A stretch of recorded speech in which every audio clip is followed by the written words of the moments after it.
The day my husband Daniel died, I lost more than just the love of my life, I lost my place in the world, at least according to my mother-in-law Eleanor Hamilton. What she didn't know was that while she was plotting to drive me from my home, I was about to become her worst nightmare, her landlord.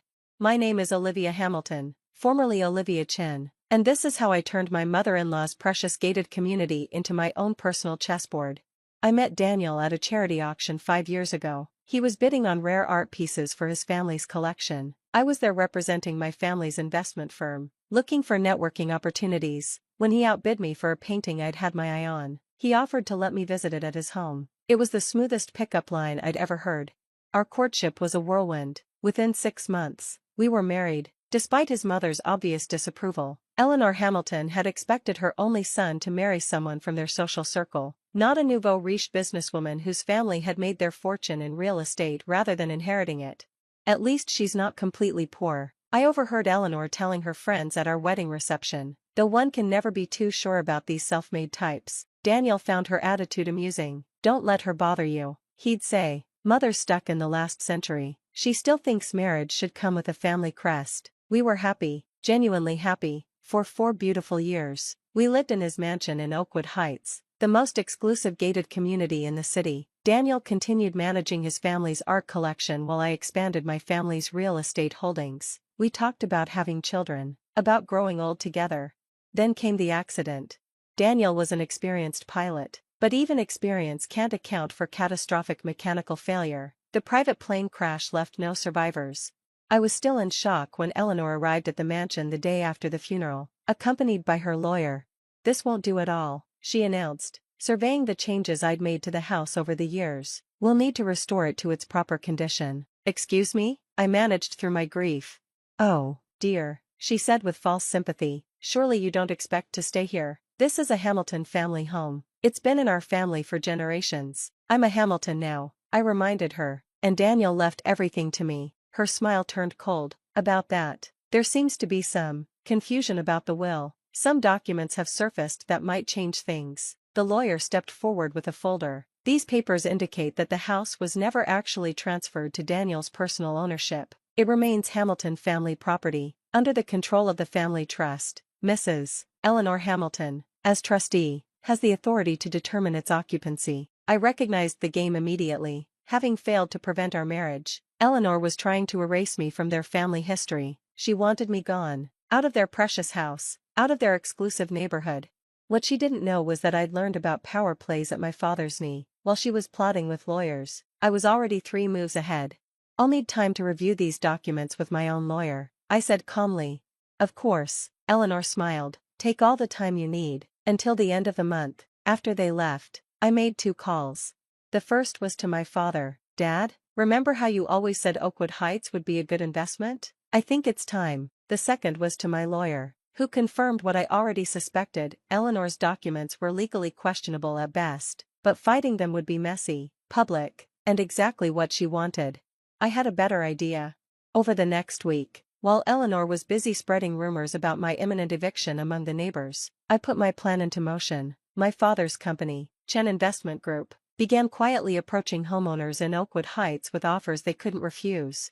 The beauty of old money neighborhoods? Many residents are actually cash poor, land rich, and desperate for liquidity. By the end of the 2nd week, we had purchased 6 properties. By the end of the 3rd week, that number had risen to 15. Eleanor was so focused on pushing me out of Daniel's mansion that she never noticed her precious neighborhood was being bought out from under her, one multi-million-dollar property at a time. The day before her deadline for me to leave, I received the call I'd been waiting for. It's done, my father said. We now own 90% of Oakwood Heights, every property except the Hamilton mansion. I smiled, thinking of Eleanor's face when she realized what I'd done. Perfect. Time for phase 2. The first sign that something was wrong came when Eleanor tried to call an emergency meeting of the Oakwood Heights Homeowners Association. She'd been president for 15 years, ruling over the community with an iron fist and arbitrary rules about everything from grass height to acceptable shades of beige for exterior paint. She was in for a surprise. I'm sorry, Mrs. Hamilton, the association's secretary informed her, but the meeting has already been called by the new majority property owner. Eleanor arrived at the community center to find me sitting at the head of the table, in her usual seat. What is the meaning of this? she demanded.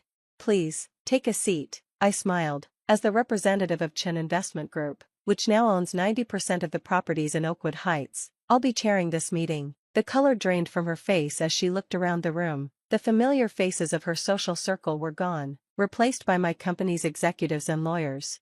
This is impossible, she whispered. Actually, it was quite simple. Your neighbors were surprisingly eager to sell, especially those you've terrorized with fines and violations over the years. You can't do this. This is our community. Was your community, I corrected her. Now it's my investment property, and we're making some changes. I handed out new community guidelines. Eleanor's precious rules about acceptable paint colors, holiday decoration restrictions, and lawn maintenance schedules were gone. In their place were reasonable, modern guidelines that actually served the community rather than one woman's sense of superiority. You're destroying everything we built, Eleanor protested. No, I'm fixing what you broke. Did you know that half your neighbors were one HOA fine away from financial disaster? That your arbitrary rules were making people miserable? She sank into a chair, finally beginning to understand the magnitude of what had happened. Oh, and Eleanor? About the mansion, her head snapped up. I had my lawyers review those documents you presented. Interesting thing about fraud, it's not just civil, it's criminal. Would you like to explain why Daniel's signature on those trust documents is dated 3 months after his death? The room went silent. Eleanor's lawyer, who had been quietly sweating in the corner, stood up. Mrs. Hamilton, I advise you not to respond to any questions at this time. Wise advice. I agreed, though a bit late. The forensic document examiners have already confirmed the forgery. I'm sure the district attorney will be very interested in their findings. What do you want? Eleanor asked, her voice barely a whisper. Want? I want you to understand exactly what you've lost. Your power over this community, your social standing, your ability to bully and manipulate people. It's all gone. I'll fight you, she threatened weakly. With what? The money you spent on forged documents? The influence you had over neighbors who no longer live here? Face it, Eleanor, you're now living in the only house in Oakwood Heights that you don't control. I stood up, smoothing my dress. Oh, and about those community guidelines? Your house's paint is no longer an approved color. You have 30 days to repaint. I'm thinking perhaps, hot pink? Eleanor's face turned almost purple. You wouldn't dare. Actually, as HOA president, I would. Consider it your first violation, 3 violations, and we can put a lien on your property. I learned that from reading your old rules. As Eleanor stormed out, one of my executives leaned over. Isn't this a bit petty? Petty? I smiled. This is just the beginning. Eleanor spent years making people feel small and unwelcome in their own homes. Now she's going to learn exactly how that feels. Over the next month, Eleanor received violation notices for everything from her mailbox height to her garden gnomes. Each fine came with a personal note, just enforcing the standards you created. But the real stroke of genius came when I started renovating the surrounding properties. Modern designs, vibrant colors, and Eleanor's worst nightmare, affordable housing units that would bring new money into her precious enclave.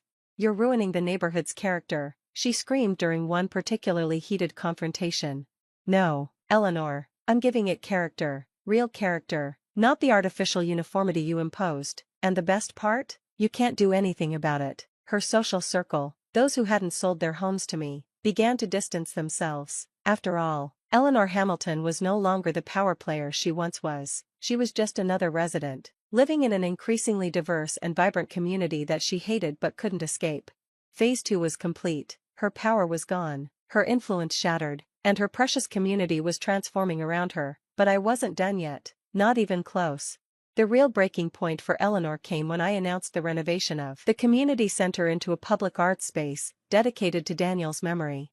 The Daniel Hamilton Memorial Arts Center will be open to the public, I announced at the groundbreaking ceremony, featuring rotating exhibitions of emerging artists, free art classes for local children, and community events. Eleanor, who had been forced to attend as the only remaining original resident, looked like she'd swallowed poison.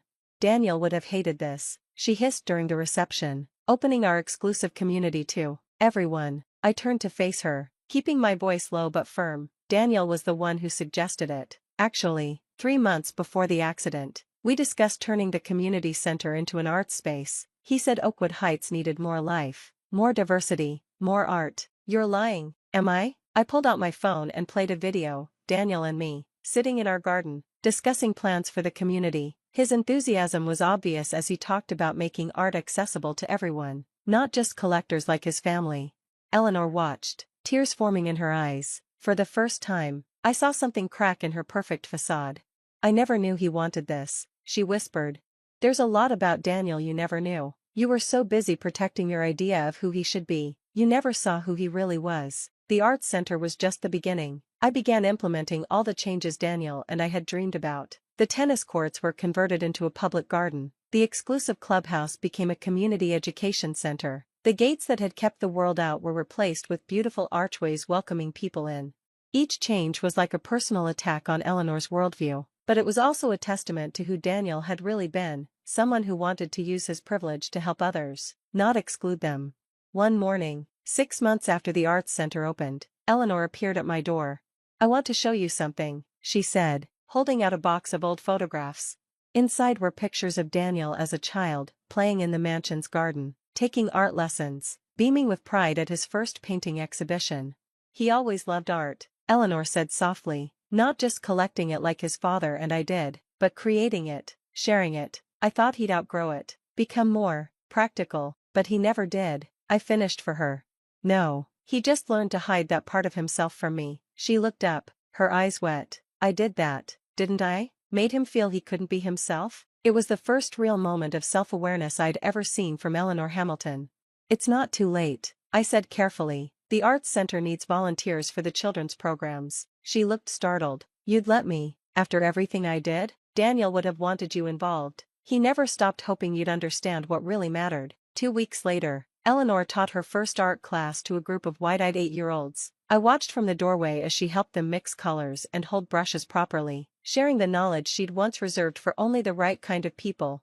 The final phase of my revenge wasn't what anyone expected, not even me. Instead of destroying Eleanor completely, I forced her to confront who she was and who she could be. The woman who had tried to evict me was slowly being replaced by someone who actually contributed to the community.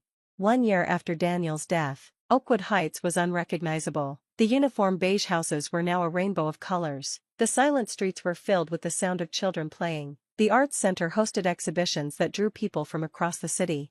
Eleanor still lives in her mansion, but she's no longer trapped by it. She's transformed it into an art school for underprivileged children, using her expertise in fine arts to nurture new talent. Daniel would have loved this, she told me recently, watching a young girl complete her first painting.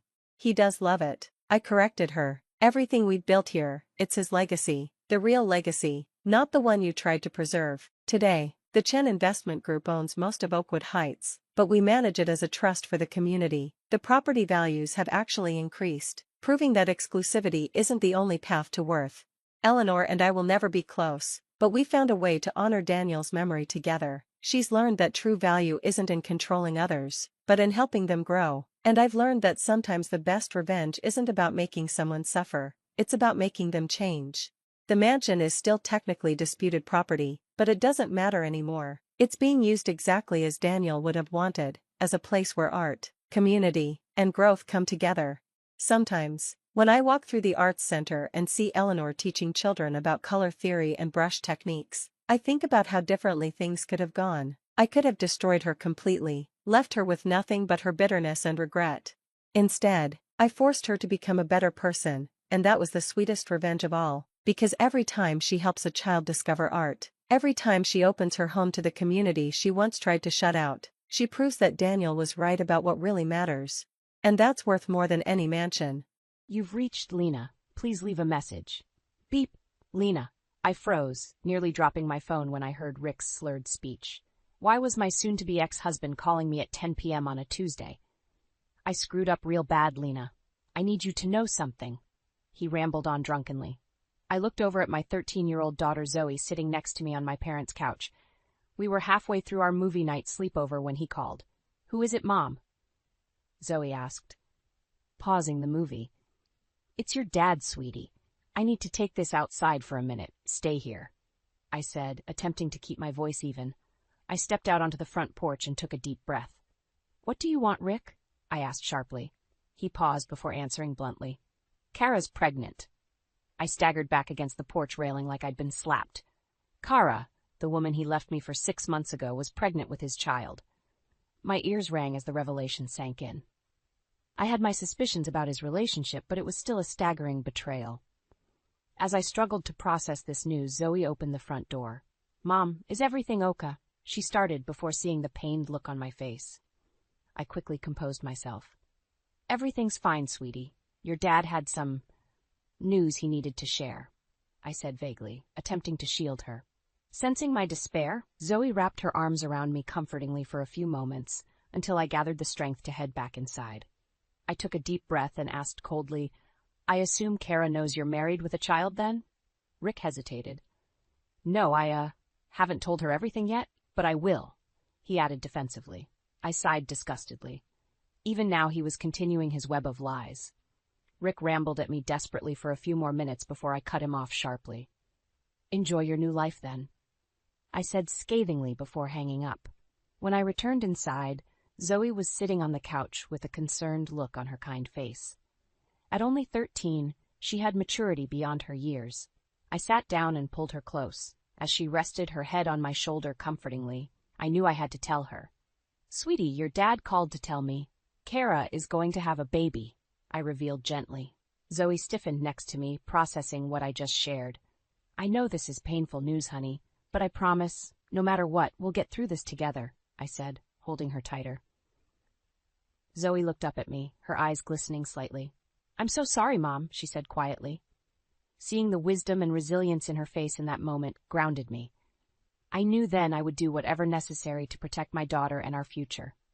Rick's selfishness would not break us. I pulled Zoe into my arms as we comforted each other late into the night. Tomorrow would bring new challenges, but tonight we still had each other. The next morning, I slowly opened my eyes, momentarily forgetting the anguish from Rick's late-night call. Zoe was still sleeping peacefully beside me, as pale dawn light filtered into my childhood bedroom. As the fog of sleep lifted, the harsh reality set back in. Rick was having a baby with another woman. I sighed heavily and pulled myself out of bed, careful not to disturb Zoe. Over a strong cup of coffee, I began making plans. I would need to find an apartment for Zoe and I immediately. I refused to uproot Zoe from her school and friends. Rick would just have to move out of our family home instead. I also emailed my divorce lawyer requesting an emergency meeting.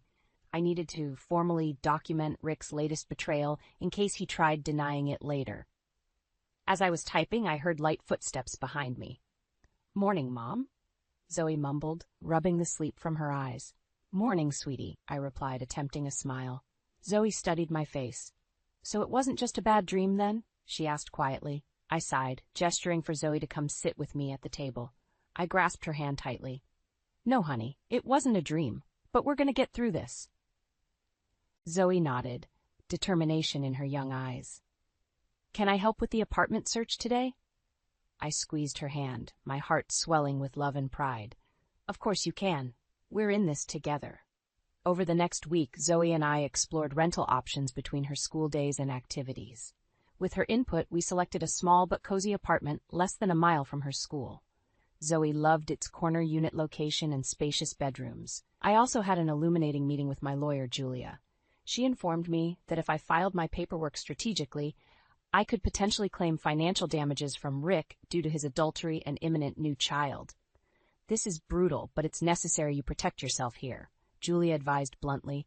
"Document every interaction with Rick moving forward." I left Julia's office with renewed focus. I refused to let Rick destroy the stable home Zoe and I had built. If it took legal action to guarantee our financial future, so be it. I would do anything for my daughter, even leverage Rick's cruelest betrayal against him. Over the next few weeks, Zoe and I slowly settled into our new apartment routine. Underneath our determined exteriors, though, grief lingered. Sometimes after Zoe went to bed, I let the tears fall, mourning all Rick had callously broken. But Zoe needed me to be strong. So each morning, I picked myself up and continued building our new life, brick by difficult brick. And slowly, the pain began to recede. Today, we were going to pick up the last small boxes from the old house while Rick was at work.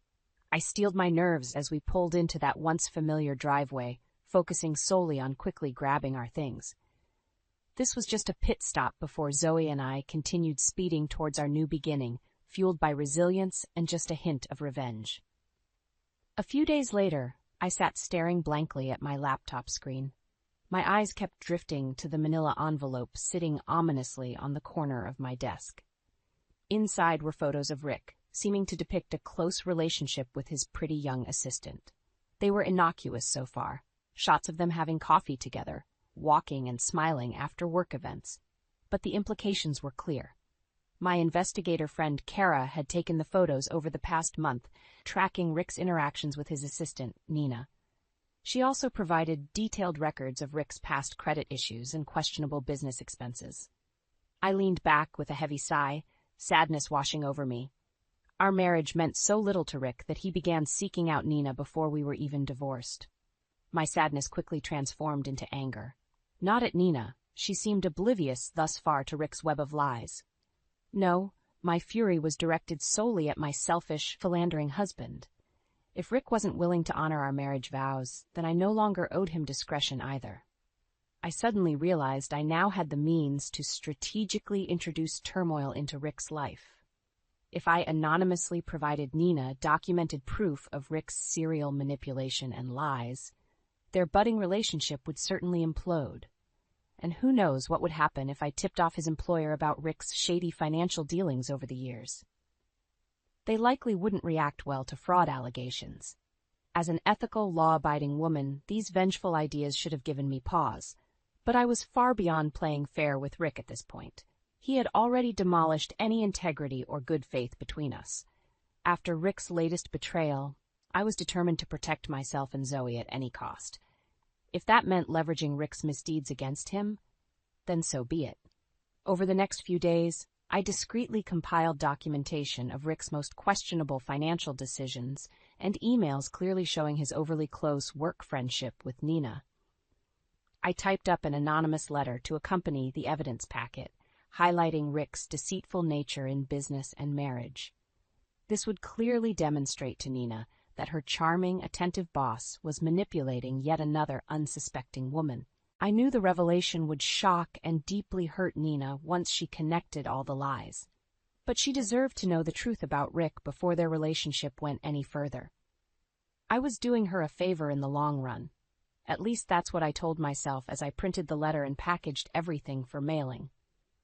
This was mere retribution, I reasoned, for the emotional agony Rick forced Zoe and I to endure.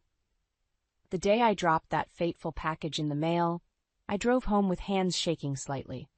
I kept glancing in the rearview mirror, almost expecting Rick to be following me, having somehow uncovered my vengeful plot already. But as the days passed with no reaction from Rick, I relaxed slightly.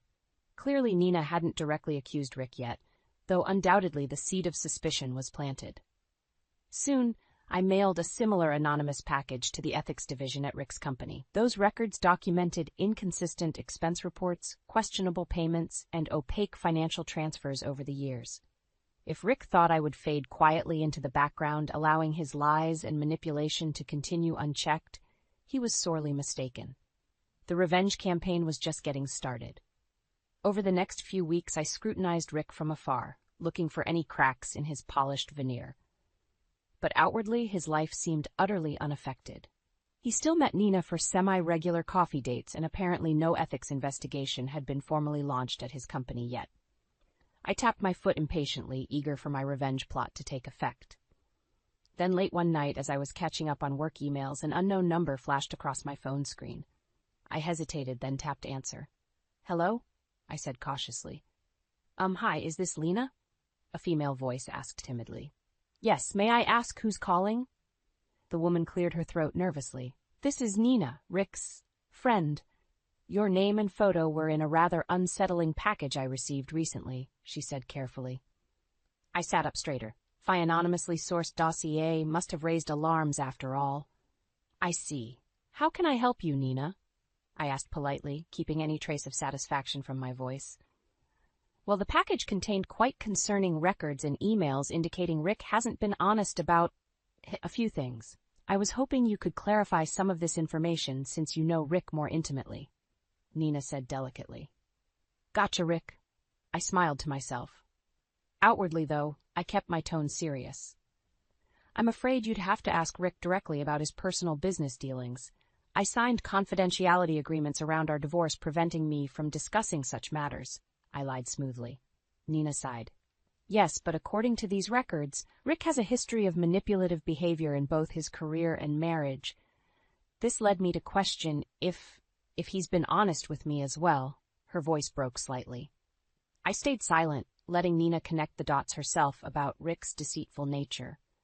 My lack of argument would speak volumes. After a weighty pause, Nina continued softly. I guess what I'm really asking is, do you think Rick started our relationship before he ended things officially with you? Bingo. I had her exactly where I wanted her. Nina was now suspicious enough about Rick's character to directly question his integrity. I cleared my throat delicately. Again, Nina, you'd have to take that up with Rick. Now if there's nothing else. I trailed off pointedly. No, I'm sorry to have bothered you, Lena. Nina sighed defeatedly. I appreciate you speaking with me regardless. Take care, she added politely before hanging up. I set down my phone with a satisfied smile. Even if I didn't outright confirm Rick's misdeeds, my responses undoubtedly compounded Nina's doubts. Let her rip Rick's deceitful web apart herself. Over the next few weeks, I noticed Nina looked more strained and distant around Rick at public work events I happened to observe. Soon after, Rick showed up on my doorstep unannounced one evening, rage simmering beneath his controlled exterior. My revenge plot was working perfectly. Now to let Rick sabotage himself, while I watched karma unfold with pleasure. I peered through the door's peephole before slowly opening it. Evening, Rick, I said coolly, blocking his access. To what do I owe this surprise visit? Rick's jaw clenched, his genial mask slipping. I think you know exactly why I'm here, he bit out. Over the last few weeks, both my job and relationship have gone to hell, and I'm willing to bet anything you're involved. I raised my eyebrows, feigning confusion. Oh, I'm so sorry to hear that, Rick, but I can assure you, I have nothing to do with your personal affairs these days, I replied breezily. Cut the crap, Lena, Rick snarled. Misleading documents just happened to anonymously land on my girlfriend and employer's desks, destroying credibility. What a coincidence, given our current divorce proceedings. I glared back unfazed by his temper. I suggest you watch your tone. Unless you have tangible proof of these allegations? I asked coolly. Rick huffed frustratedly. You may have covered your tracks, but I know your moralistic little fingerprints are all over this. You've always been petty and self-righteous. My, Rick, getting desperate now, are we? I scoffed. Grasping at straws to pin unrelated events on your nearly ex-wife? I have better things to do than obsess over your melodramas. We built a 20-year life together, Lena, and you're just fine watching it burn? Rick asked bitterly. You burned our marriage to the ground yourself last year, Rick, I said sharply. I've simply been trying to build something new from the wreckage. Any cracks emerging now are consequences of your own deceptions. Rick opened and closed his mouth indignantly, at a loss for how to redirect blame solely back on me. I sighed, leaning warily against the doorframe. Now, unless you have anything pertinent to discuss about our daughter, I believe this conversation has run its course, I said with finality. Rick glared balefully at me for a few moments before spinning sharply and stomping back to his car without another word. I watched his taillights fade into the night with vindictive satisfaction. Let him marinate in self-inflicted paranoia over failing work and relationship prospects. Meanwhile, Zoe was thriving. She made honor roll again this quarter and started a humble jewelry business she managed mostly online. Who was that mom? She asked when I returned inside. No one important, sweetie, I assured, kissing the top of her head where she sat doing homework. Zoe glanced up at me curiously, but didn't press the issue. She learned long ago involving herself too deeply in adult affairs only led to hurt. I squeezed Zoe's shoulder affectionately before heading to my bedroom, a slight smile playing over my lips. My revenge plot was succeeding perfectly. Soon, Rick would crash and burn. In the meantime, Zoe and I would continue building our peaceful life, heads held high. The contrast grew starker by the day between her steady resilience and Rick's floundering lies. Karma had arrived right on schedule. Over the next few months, I watched with growing satisfaction as Rick's life unraveled spectacularly. Soon after his enraged visit, Rick's employer formally launched an ethics investigation focused on several key executives, including Rick. The day I glimpsed Rick storming red-faced from the CEO's office, I knew heads would start rolling. Sure enough, a week later Rick found himself unemployed after over 15 years with the company. Turns out corporations don't appreciate mid-level managers misrepresenting financial records for personal gain. The day Rick boxed up his office, I drove by long enough to watch security escort him briskly from the building. His cropped hair couldn't quite hide his burning ears as whispers from former colleagues followed his perp walk of shame to the parking lot. At home, Rick's situation deteriorated further once Nina discovered she wasn't the only other woman occupying his time and empty promises. Even I was surprised when Kara uncovered Rick had been stringing along yet another young administrative assistant for months. Nina soon gathered the remnants of her dignity and cut Rick completely out of her life. She had plenty of sordid evidence regarding Rick's serial manipulation and lies to inoculate her against his sweet talk. I almost felt sorry watching Rick pathetically chase after her for weeks, his desperation growing more palpable each day. Almost, but not quite. They both fully deserved the misery this unraveling caused. In the meantime, Zoe flourished in her new school and part-time job. Though still soft-spoken, her inner strength and savvy shone through more each day. She had handled recent challenges with a grace far exceeding her 14 years. I made sure to frequently verbalize how proud I was at Zoe's resilience. "My college savings is growing, Mom, but I keep adding to savings too for our family trip to Japan next summer," she told me cheerfully one evening. My heart swelled listening to Zoe eagerly outline travel plans she researched herself. Rick's absence barely even registers for her anymore. In his place stood a mature, thoughtful young woman wise beyond her years. Rick clearly recognized Zoe's glowing development as well.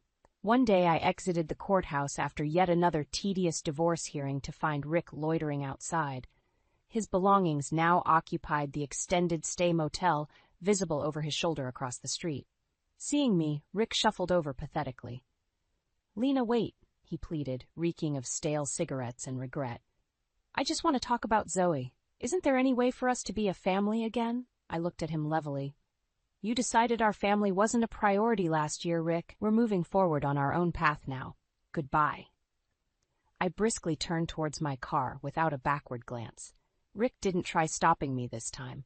We both knew the chasm now gaping between my bright new future and his crumbled kingdom was permanent and irreparable.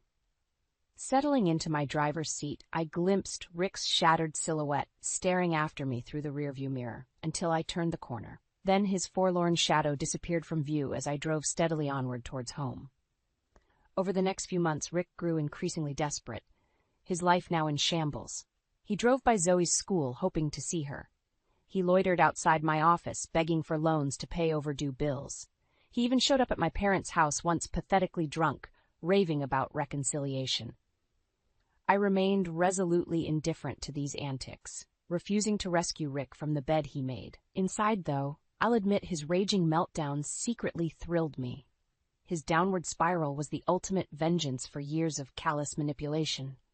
But desperate people make stupid decisions. And one day, Rick showed up on my doorstep waving legal documents, eyes bloodshot and jumping with paranoia.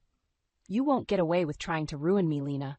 I'm suing you for defamation regarding the ethics investigation that cost me my career." Rick spat viciously. I simply stared back impassively.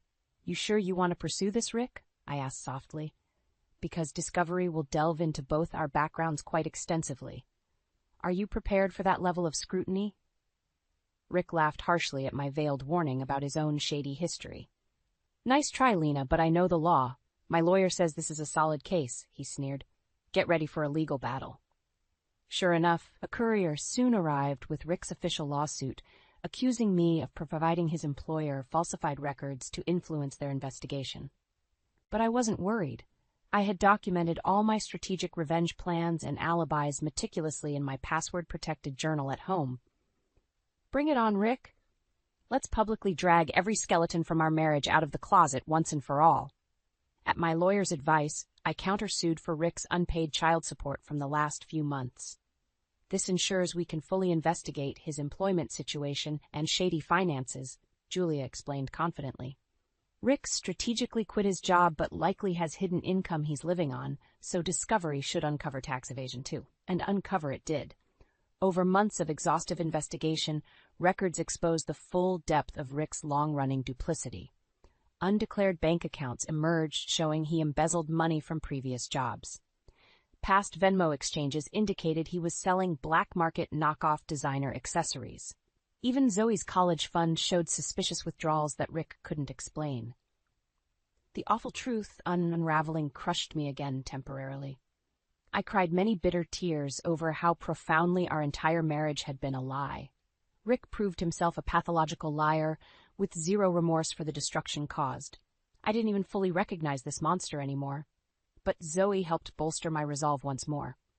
Don't worry about me or Dad anymore, Mom. I'm focusing all my energy on my future goals, not his issues, she said firmly, hugging me close late one difficult night. Her words reminded me how far we had come thanks to removing Rick's toxicity from our lives for good. Sure enough, the lengthy court case left Rick utterly exposed and defeated. The judge ordered him to repay the missing money for Zoe's college fund with interest and provide 6 months of overdue child support immediately to avoid jail time. His reputation lay in tatters. Meanwhile, Zoe thrived through it all. We're the only family I need, she whispered supportively as we embraced, finally free from Rick's shattered remains. I had shielded my daughter from her father's destructive web. Now we could build our lives on truth rather than lies moving forward. Over the next year, Zoe and I carefully rebuilt our lives brick by difficult brick. After the court ruled fully in my favor, I invested a portion of the substantial settlement money in long-term savings bonds for Zoe's education. I used the rest to purchase a cozy bungalow near Zoe's high school.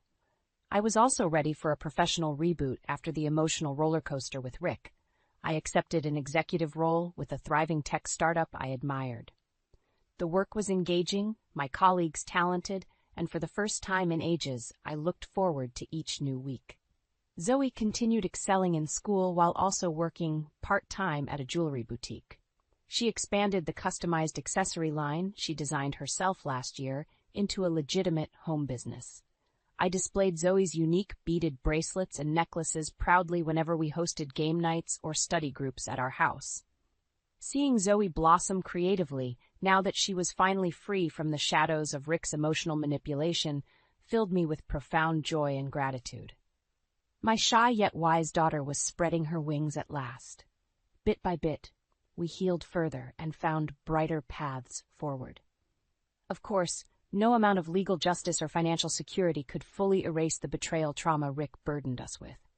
Occasionally, I awoke breathless from nightmares where I had to take the witness stand again, publicly reliving each excruciating detail. And some days the weight of single parenting threatened to crush my spirit, no matter how independent Zoe grew.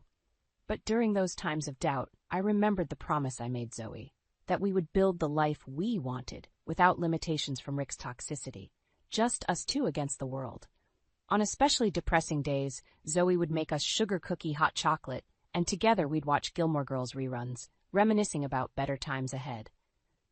In those quiet moments, hope returned once more. One Saturday afternoon, nearly a year after the court settlement, Zoe and I pulled up to my parents' house for our usual family dinner. We came bearing 2 trays of Zoe's latest confection experiment, salted honey tarts. As we relaxed in the familiar comfort of my childhood kitchen later, catching up over steaming mugs of tea, I felt all the broken fragments inside me shift seamlessly into place at last.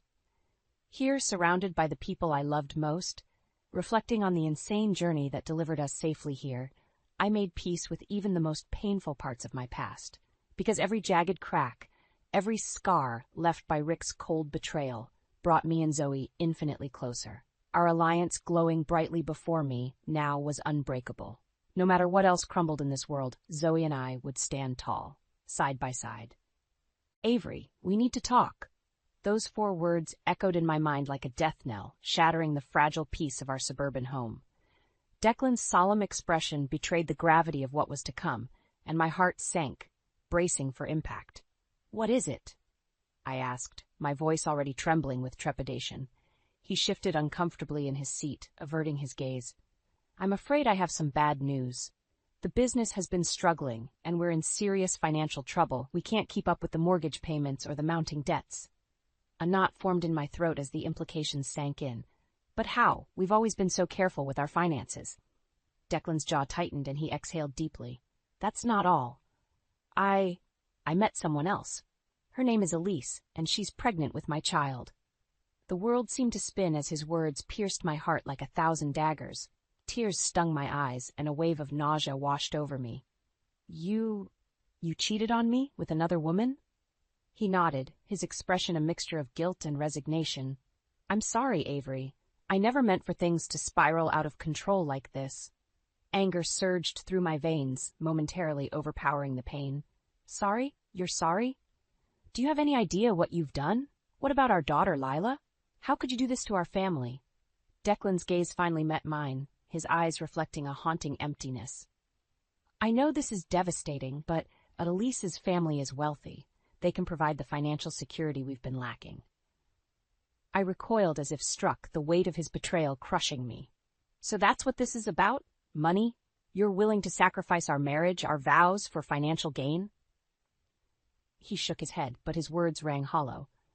It's not that simple, Avery. Things haven't been right between us for a long time. We've grown apart. Grown apart? I scoffed, my voice dripping with disdain. That's your justification for destroying everything we've built together? For shattering our family? Declan rose from his seat, his expression hardening. I'm sorry, but my decision is final. I've already spoken to a lawyer, and the eviction notice will be served tomorrow. You and Lila have 30 days to vacate the premises. The air seemed to vanish from my lungs as the weight of his words settled upon me. Evicted from my own home, cast aside like yesterday's garbage, all for the sake of his selfish desires and misguided pursuit of wealth. In that moment, something within me shifted. The pain and betrayal ignited a fire in my soul, a burning determination to protect my daughter and reclaim the life that had been so callously torn from us. Don't worry, Declan, I spat, my voice trembling with a newfound resolve. We'll be out of your hair long before then. But mark my words, this isn't over. You have no idea what you've unleashed. As I stormed out of the room, cradling Lila in my arms, I knew that this was merely the beginning. The unraveling of my life as I knew it had commenced, but from the ashes of betrayal a phoenix would rise, a force to be reckoned with, fueled by a mother's love and an unwavering thirst for justice. The days that followed were a blur of anguish and disbelief. As I packed our meager belongings, each item seemed to mock me, a reminder of the life I had built, the life that was now crumbling around me. Lila's innocent eyes gazed up at me, oblivious to the turmoil that threatened to consume us. How could I possibly explain to her that the man she called Daddy had betrayed us in the most despicable way? "Mommy, why are we leaving?" she asked, clutching her favorite stuffed bear. I fought back tears, mustering a reassuring smile. "We're going on a little adventure, sweetie. It'll be just you and me for a while." Her brow furrowed, sensing the tension in my voice. "But what about Daddy? Isn't he coming too?" "No, baby," I said, my voice wavering. "Daddy, he has to stay here." Then Miss Lila's lip trembled, and in that moment I saw a flicker of understanding in her eyes, a glimpse of the harsh reality that had shattered our world. As the days wore on, memories resurfaced, each one a painful reminder of the cracks that had been forming in our relationship long before Declan's ultimate betrayal. "You're working too much," he would say, his tone laced with disapproval. "The house is a mess, and Layla needs her mother." I would apologize profusely, promising to do better, to be more present, but the demands never ceased, and the criticism only grew more biting. "You've let yourself go, Avery. Is it really too much to ask that you make an effort for me?" His words cut deep, eroding my self-confidence and sense of worth. Slowly, without realizing it, I had allowed myself to become trapped in a cycle of appeasement, sacrificing my dreams and ambitions to please a man who was never truly satisfied. "Avery, are you listening to me?" Declan's voice snapped me back to the present, his piercing gaze fixed upon me. "Why?" asked, my voice laced with a newfound defiance. "I said, I need you to sign these divorce papers," he repeated, sliding the documents across the table. I eyed the stack of papers, a bitter taste rising in my mouth. "And if I refuse?" His eyes narrowed, a dangerous glint flashing across his features. "Then I'll make things very difficult for you and Lila. You wouldn't want her to suffer, would you?" A surge of anger coursed through my veins, igniting a fire within me that I had long suppressed. In that moment, I saw him for who he truly was. A manipulative, soulless monster who had stolen the best years of my life. "You're right, Declan," I said, my voice steady and resolute. "I wouldn't want Lila to suffer. But mark my words, you won't get away with this. I'll fight you every step of the way, and when the dust settles, you'll wish you had never crossed me." His smug expression faltered, a flicker of uncertainty crossing his features.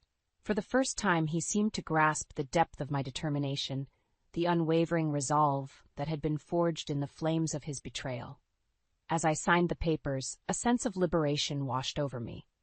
The shackles of my past had been severed, and a new chapter was about to begin, one in which I would emerge victorious no matter the cost.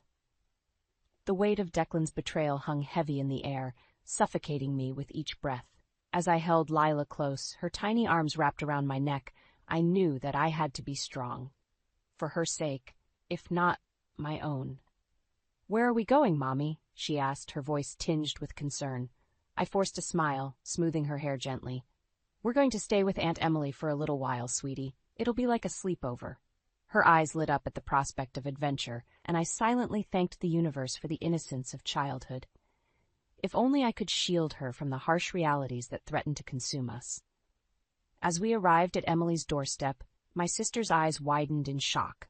"Avery, what's going on? Where's Declan?" I swallowed hard, fighting back the tears that threatened to spill forth. "He's gone, Em. He left us for another woman." Emily's expression darkened, her hands clenching into fists. "That son of a bitch! How could he do this to you? To Lila?" I shook my head, too drained to muster the energy for anger. "It doesn't matter now. We just need a place to stay, at least until I can figure things out." Emily ushered us inside, her arms enveloping us in a warm embrace. "Of course, you can stay as long as you need. We'll get through this together, I promise." Over the next few days, Emily became my lifeline, a constant source of support and guidance as I navigated the legal intricacies of divorce and child custody. With her help, I secured a consultation with a renowned family lawyer, determined to fight for what was rightfully ours. "Miss Carson, your case is strong," the lawyer assured me, her expression steely and resolute. "With the evidence you've provided, the financial records, the infidelity, and Mr. Hartley's blatant disregard for your well-being, we have a solid foundation to pursue child support, alimony, and potentially even sole custody of your daughter." A glimmer of hope flickered within me, a spark ignited by the prospect of justice. "Whatever it takes," I said, my voice unwavering. "I won't let Declan get away with this. He needs to face the consequences of his actions." The lawyer nodded, a faint smile playing on her lips. "Understood. We'll hit him where it hurts, his ego and his wallet."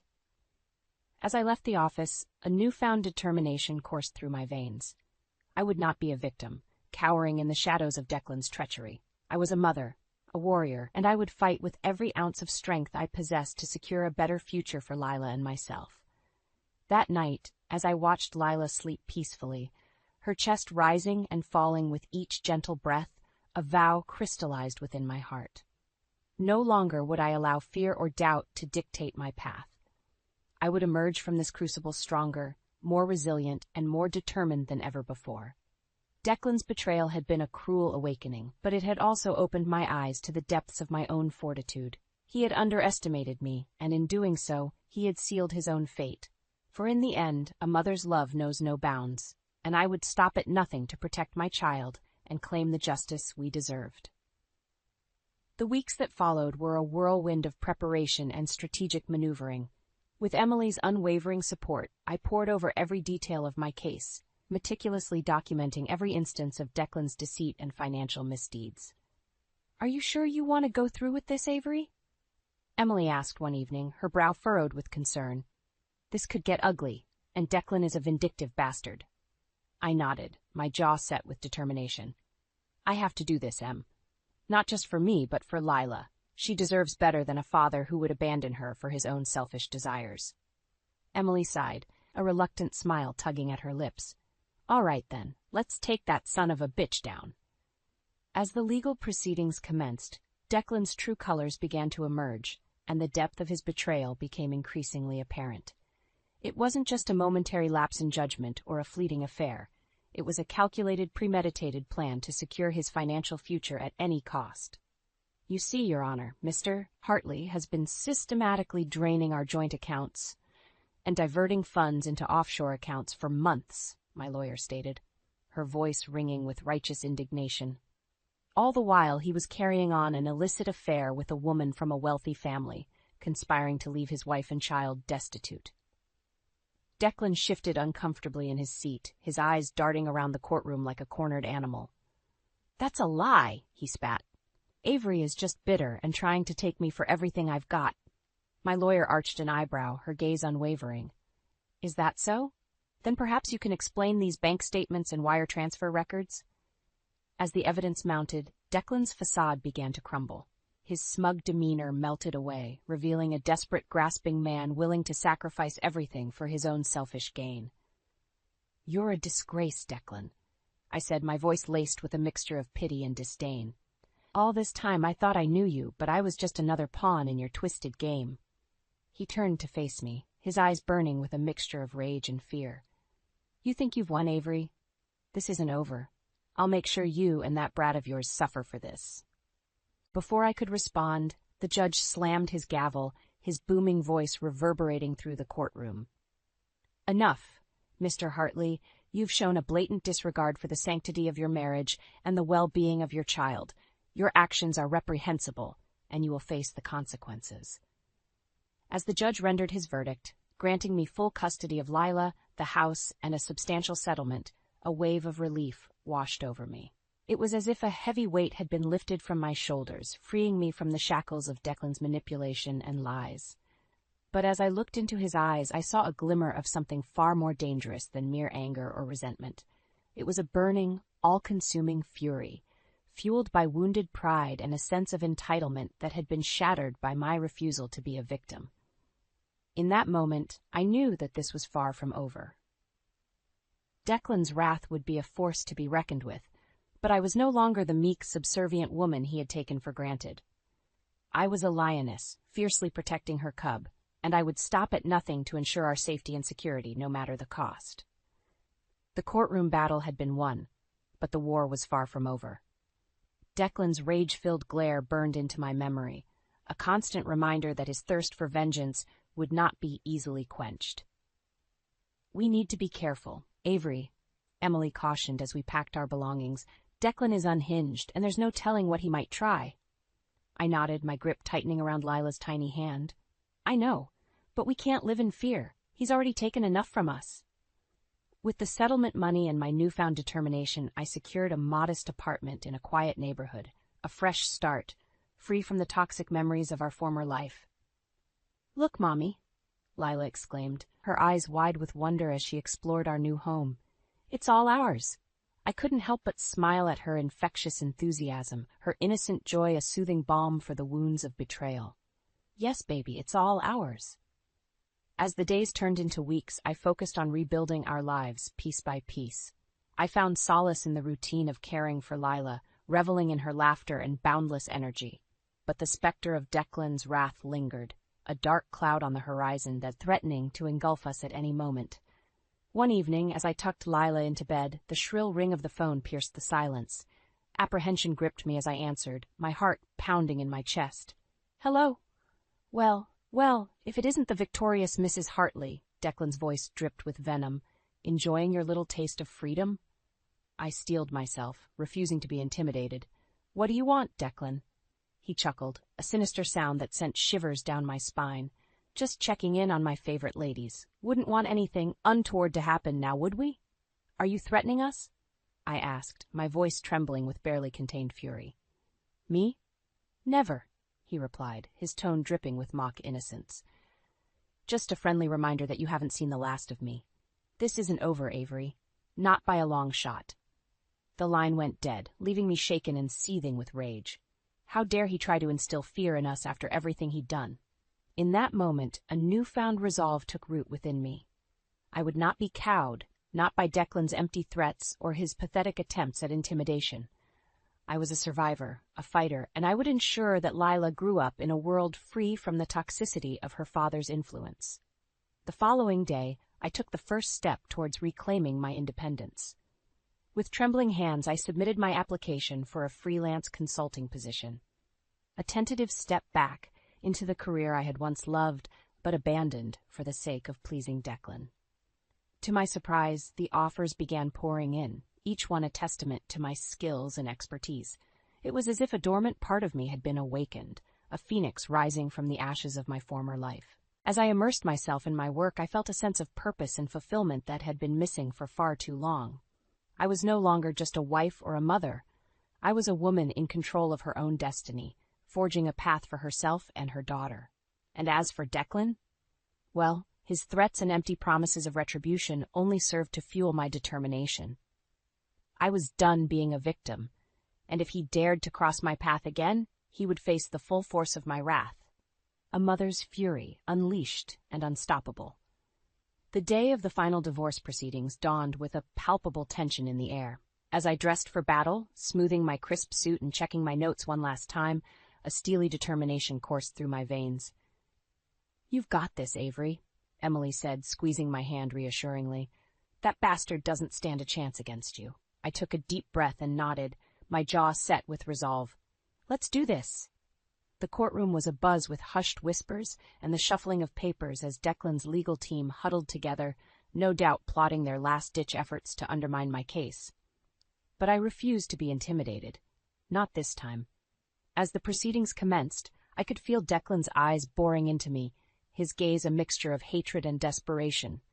But I met his stare with unwavering defiance, silently daring him to make a move. "Your Honor," my lawyer began, her voice ringing with confidence, "we have irrefutable evidence that Mr. Hartley has been engaging in a systematic campaign of financial deceit and emotional abuse against my client." Declan's lawyer leapt to his feet, his face flushed with indignation. "Objection! These allegations are baseless and nothing more than a vindictive attempt to slander my client's character."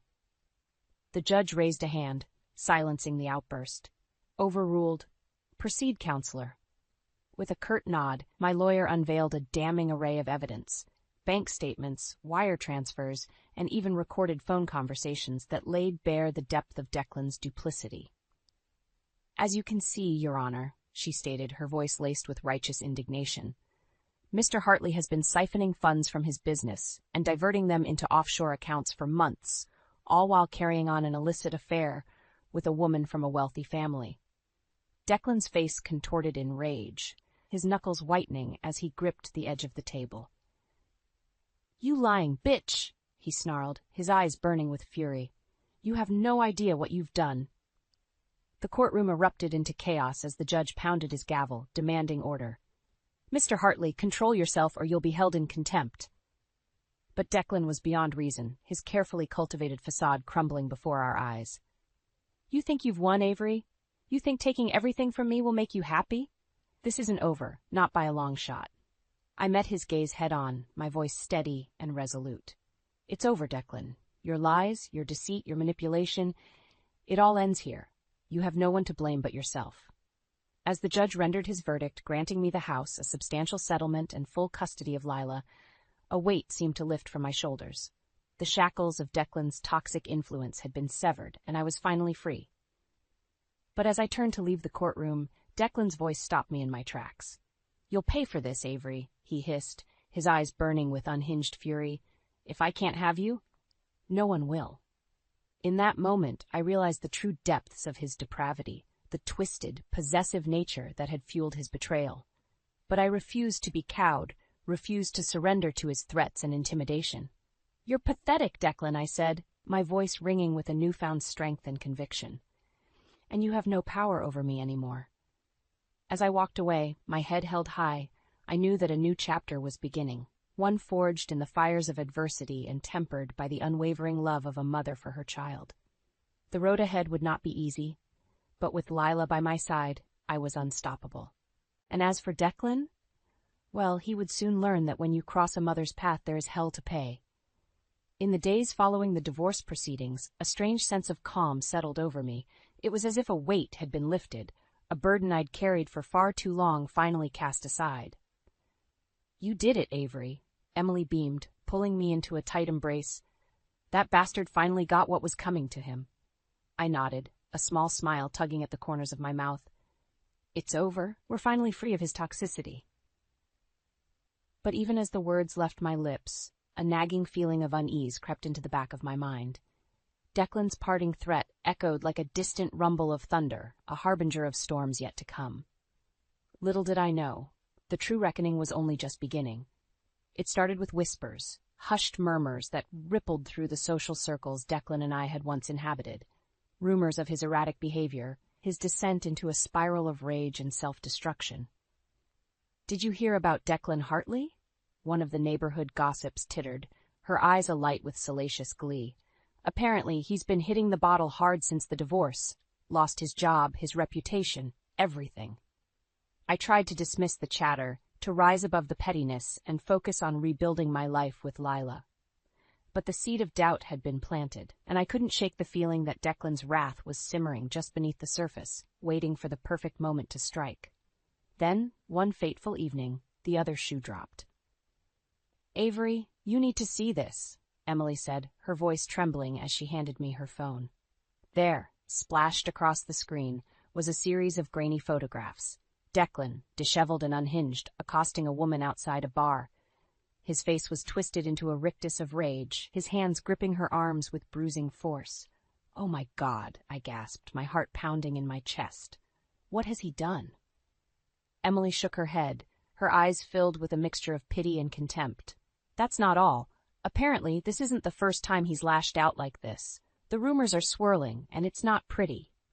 As the sordid details began to emerge, a sickening realization took hold. Declan's descent into madness was not merely a byproduct of our divorce. It was a calculated ploy, a final act of vengeance against the woman who had dared to defy him. "He's unraveling, Avery," Emily warned, her voice laced with concern. "And if he's not careful, he's going to take everyone down with him." But even as the weight of Declan's self-destruction threatened to consume me, a strange sense of vindication began to take root. This was his karma, the cosmic scales finally balancing after years of his deceit and manipulation. And then, like a bolt of lightning illuminating the darkest recesses of my mind, a revelation struck. I held the power. With a newfound determination, I reached out to Elise, the woman who had once been Declan's illicit lover and the catalyst for our downfall. To my surprise, she responded with a candor and vulnerability that caught me off guard. "Avery, I'm so sorry," she said, her voice trembling with remorse. "I had no idea the depths of Declan's depravity until it was too late. He played us both, and now he's spiraling out of control." As we shared our stories, a bond formed. Two women united in their determination to break free from the toxic grip of a man who had nearly destroyed us both. "We can't let him continue down this path," I said, my voice steely with resolve. "It's time we took our power back, once and for all." Elise nodded, her eyes alight with a newfound fire. "Whatever it takes, I'm with you, Avery." And so, with our unlikely alliance forged in the crucible of Declan's betrayal, we set forth on a path that would not only reclaim our dignity, but also serve as a harsh lesson in the consequences of one man's hubris. For Declan had sown the seeds of his own destruction, and now it was time for us to reap the whirlwind. The weeks that followed were a whirlwind of activity, a carefully orchestrated dance of retribution and redemption. With Elise by my side, we set forth on a mission to dismantle the toxic legacy Declan had left in his wake. "Are you sure about this, Avery?" Elise asked one evening, her brow furrowed with concern. "Once we go down this path, there's no turning back." I nodded, my jaw set with determination. "Absolutely. Declan needs to be held accountable for his actions, not just for our sake, but for every woman he's ever wronged." Elise's expression hardened, a steely resolve settling across her features. "Then, let's do this." Our first target was Declan's crumbling business empire. With a little digging, we uncovered a trail of financial improprieties and shady dealings that had been festering for years, hidden beneath the veneer of his success. "You see, Your Honor," I stated, my voice ringing with righteous indignation as we presented our findings to the court, "Mr. Hartley has been systematically defrauding his investors and partners, siphoning funds into offshore accounts for his personal gain. Declan's face contorted with rage, his knuckles whitening as he gripped the edge of the table. "You lying bitches," he snarled, his eyes burning with fury. "You have no idea what you've done." But it was too late. The evidence was overwhelming, and the judge had no choice but to rule in our favor. Declan's business was dissolved, his assets seized, and his once formidable empire reduced to rubble. Yet even as we savored our victory, we knew our work was far from over. Next, we turned our attention to the social circles that had once embraced Declan, the elite enclaves where his toxic influence had festered unchecked for far too long. "Ladies and gentlemen," Elise addressed the gathered crowd, her voice ringing with clarity and conviction. "We stand before you today to shed light on a harsh truth. The truth of one man's depravity and the countless lives he has ruined in his pursuit of power and wealth." As we laid bare the sordid details of Declan's misdeeds, the murmurs of disbelief gradually gave way to outrage. One by one, the pillars of his support crumbled, his erstwhile allies turning their backs on the man they had once embraced as their own. And through it all, Declan seethed, his rage spiraling ever deeper into the abyss of his own making. "You'll pay for this, Avery," he hissed, his eyes burning with unhinged fury. "You and that traitor Elise. I'll make sure you both suffer for what you've done." But his threats rang hollow, mere echoes of a man who had lost everything: his wealth, his power, his very identity. As the dust settled and the smoke cleared, a new reality emerged, one in which Declan Hartley was no longer a force to be reckoned with, but a cautionary tale, a living embodiment of the consequences that awaited those who dared to cross the line. And through it all, Lila remained my guiding light, my unwavering source of strength and resilience. With each victory, I saw her own confidence grow, her eyes shining with pride and admiration for the woman I had become. "Mommy, you're a superhero," she beamed one evening, while snuggling close as we watched the sunset from our quiet little balcony. I smiled, pressing a gentle kiss to her forehead. "No, baby, I'm just a mother doing what she has to do to protect her family." And in that moment, I knew that our journey had been worth it. The scars of Declan's betrayal would never fully heal, but we had emerged from the ashes stronger, more resilient, and infinitely more powerful than ever before. For we were survivors, warriors in our own right, and no force on earth could ever break the unbreakable bond between a mother and her child. The sun was barely peeking through the curtains when I stepped into the bathroom, the quiet of our suburban New Jersey home wrapping around me like a thick blanket. The peacefulness of the morning was shattered, however, when my gaze fell upon the bathtub. There, tangled in the drain, were clumps of synthetic fibers, glistening eerily in the faint light. They were unlike anything I had ever seen, and a knot of unease tightened in my stomach. "Calvin?" I called out, my voice echoing slightly against the tiled walls.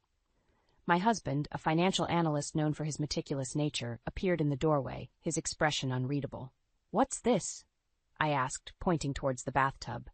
His eyes flicked towards the mess before meeting mine, and for a moment I saw something flicker in his gaze. Was it guilt? Annoyance? It was gone before I could decipher it. "Oh, that," Calvin began, scratching the back of his neck. "It's probably from the new cleaning product I tried. You know, the experimental one I mentioned last week." I didn't remember him mentioning any such product, and the way he avoided my gaze did nothing to ease the sudden tension between us. "Experimental cleaning product?" I echoed, my voice laced with skepticism. "And it leaves synthetic fibers in the tub?" He shrugged, a casual gesture that felt forced. "Seems like it. I'll clean it up, don't worry about it." But worry I did. As he busied himself with the mess, I couldn't shake off the feeling that something was off. Calvin had always been the epitome of transparency, or so I thought. The fibers, his evasive eyes, the flimsy explanation, it all seemed like a small crack in the foundation of our marriage, a marriage that had, until now, felt unshakable. I turned away, the unease festering inside me. I had left my job as a graphic designer to focus on our soon-to-arrive baby, trusting Calvin to be our rock during this transformative time. Yet, here I was, questioning the very foundation of our relationship over something as trivial as fibers in a bathtub. The day progressed with an undercurrent of tension. Calvin acted as if the morning's incident was forgotten, enveloping me in a hug and kissing the top of my head before he left for work. But the warmth of his embrace did little to thaw the chill that had settled in my heart. As the door closed behind him, I found myself standing in the middle of our living room, surrounded by the life we had built together. Pictures of our holidays, family gatherings, and lazy weekends adorned the walls, a testament to the love and companionship we had shared. Yet the doubt that had seated itself in my mind refused to be ignored. Determined not to let my imagination get the best of me, I decided to focus on the day ahead. There were nursery decorations to finalize and baby clothes to wash. Life, as they say, had to go on. But as I busied myself with preparations for our baby, I couldn't help but feel that the incident in the bathroom was not just a one-off anomaly, but perhaps the first whisper of a storm brewing on the horizon of our seemingly tranquil life. A week had flown by since the unsettling discovery in the bathtub, and the rhythm of our daily life seemed to have returned to its usual comforting pattern. That was until Calvin came home one evening, his hands behind his back, a smile playing on his lips. "I have a surprise for you," he announced, his eyes gleaming with a mix of excitement and something else I couldn't quite place. "What is it?" I asked, curiosity piqued, despite the lingering doubts that had taken up residence in the back of my mind. He brought his hands forward, revealing a set of luxurious-looking wellness oils. "These were recommended by a coworker," he explained, "supposed to help with pregnancy discomforts. I thought they could help you relax." The gesture seemed thoughtful, and for a moment I allowed myself to be swept up in the affectionate intent. "That's so sweet of you, Calvin," I replied, my heart warming slightly, but as I took the bottles from him, a sliver of apprehension wormed its way into my thoughts. After last week's incident, trusting Calvin's gestures had become a complicated affair. That night, I used the oils, massaging them into my skin, hoping for relief from the backaches that had become a constant companion during my pregnancy. However, within minutes of application, my skin began to itch, then burn. Panic set in as hives erupted across my body, my breathing grew labored, and my vision started to blur. "Calvin!" I cried out, fear coloring my voice as I stumbled out of the bathroom. He rushed to my side, his expression morphing from concern to shock as he took in my appearance. "What happened?" he asked, his voice laced with worry. "The oils? Something's not right," I gasped, struggling to speak through the swelling in my throat. Without hesitation, Calvin scooped me into his arms and rushed me to the hospital. The drive was a blur of pain and fear, my mind reeling from the rapid turn of events. At the hospital, a quick-thinking nurse recognized the severity of my allergic reaction and immediately administered the necessary treatment. As the antihistamines began to work their magic, she scrutinized the wellness oil bottles Calvin had handed over. "These contain strong essential oils, some of which are not recommended for pregnant women. They can be quite harmful," she explained, her tone gentle yet firm. I lay there, in the hospital bed, trying to process her words. The implications were chilling, and as I turned to look at Calvin, I saw him avert his gaze, a telltale sign of guilt. "Why would you give these to me without checking?" The question came out softer than I intended, a mix of hurt and disbelief in my voice. I didn't know," he stammered, his usual confidence nowhere to be found. "I'm so sorry, Lena. I just wanted to help." But the damage was done. The trust I had placed in him, once unbreakable, now lay shattered. The realization that his actions, whether through negligence or intent, had put me and our unborn child in danger was a bitter pill to swallow. As I recovered in the hospital, the gravity of the situation weighed heavily on me. The man I had loved and trusted had, in one way or another, endangered our lives. The warmth and safety I had once felt in our marriage had been replaced by a cold, gnawing uncertainty. The incident with the wellness oils was not just an accident. It was a wake-up call. The man I had built my life with was no longer the person I thought he was. As I lay there, surrounded by the sterile hospital environment, a resolve began to form within me. I needed to protect myself and my baby, no matter what that might entail. The path ahead was unclear, but one thing was certain. I could not, would not, let this go. The days following the hospital incident were filled with a tense silence that hung heavily between Calvin and me. He attempted to apologize, to explain, but his words felt empty, like echoes in a void. My heart, once open and trusting, had fortified itself against him, the seeds of doubt sprouting into towering walls. It was during this time of quiet turmoil that curiosity got the better of me. Calvin had been increasingly absent, claiming the pressures of work demanded more of his time. Yet something about his explanations didn't sit right. Driven by a need for the truth, I made a decision that would alter the course of our lives forever. Picking up the phone, I dialed Calvin's office, my heart pounding in my chest. The receptionist's voice, cheery and oblivious to my turmoil, greeted me. "I'm calling to speak with Calvin. Is he available?" I asked, trying to keep my voice steady. "Oh, I'm sorry," she responded, her tone turning apologetic. "Calvin is currently on a leave of absence, has been for a couple of weeks now." The room spun around me as her words sank in. A leave of absence? Calvin had told me he was going on a business trip, not taking time off work. The lie was blatant, a slap in the face. "Thank you," I managed to say before hanging up, my mind racing. The betrayal stung, deep and sharp. Calvin's lies, his deceit, were unraveling before me, each discovery a thread pulled from the fabric of our marriage. I needed to see, to know the extent of his betrayal for myself. With a heavy heart, I drove to the place he had mentioned as his trip's destination, a quaint little bed and breakfast a few towns over. The drive felt surreal, each mile bringing me closer to a truth I wasn't sure I wanted to face. Arriving at the bed and breakfast, I spotted Calvin's car in the parking lot. My breath hitched, a mix of fear and anger coursing through me. I approached the front desk, my resolve firm. "I'm looking for my husband, Calvin. I believe he's staying here."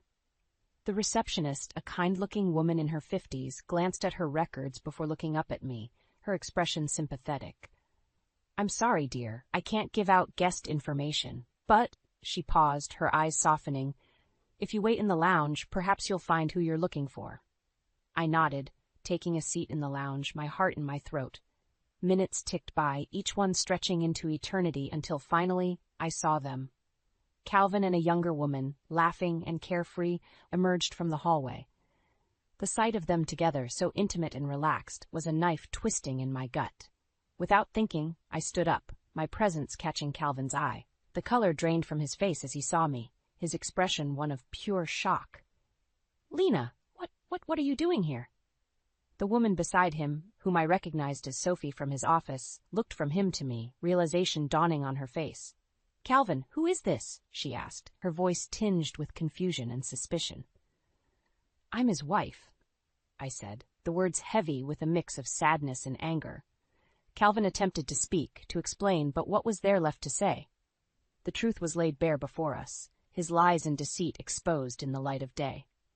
The drive back home was a blur of emotions, tears streaming down my face as the reality of my marriage's collapse settled in.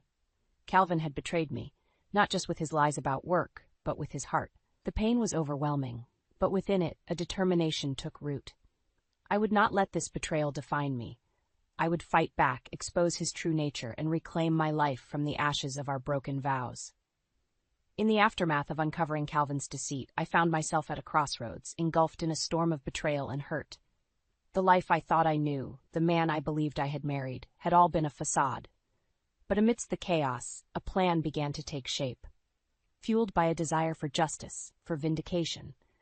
It was then that I turned to Erica, a childhood friend who had become a private investigator.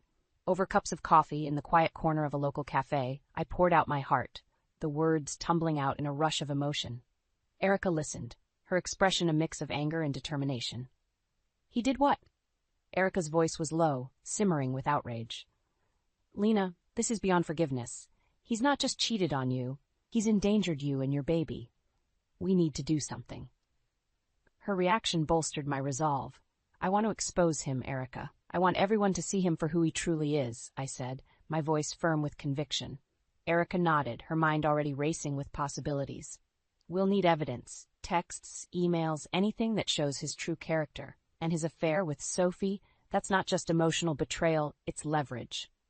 The next few weeks were a blur of activity. With Erica's guidance, I began to gather evidence.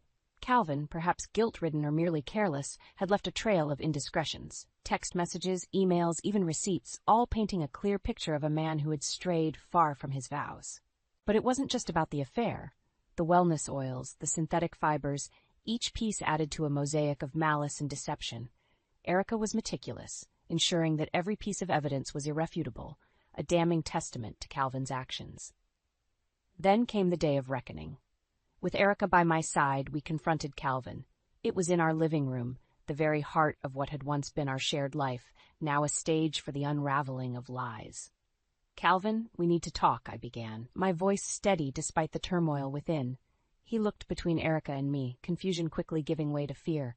"What's this about?" "It's about the truth," Erica interjected, her tone brooking no argument. "About your affair with Sophie, your lies, your attempts to harm Lena." Calvin's facade cracked, his usual charm and confidence dissolving into panic. "Lena, I can explain," he pleaded, but his words fell on deaf ears.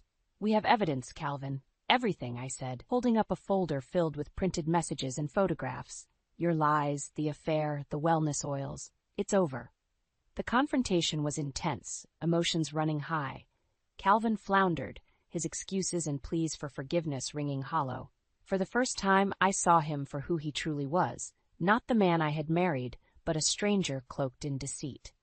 In the end, Calvin left, his departure marking the end of our marriage but the beginning of my journey towards healing. Erica stood by me, her presence a reminder of the strength found in solidarity. The strategy was set in motion, a plan to not only expose Calvin's actions to our friends and family, but to ensure legal repercussions. It was not about revenge, it was about justice, about protecting others from the harm he had caused. As I looked towards the future, I knew the road ahead would be challenging. But with Erica's unwavering support and the evidence we had gathered, I was ready to face whatever came next.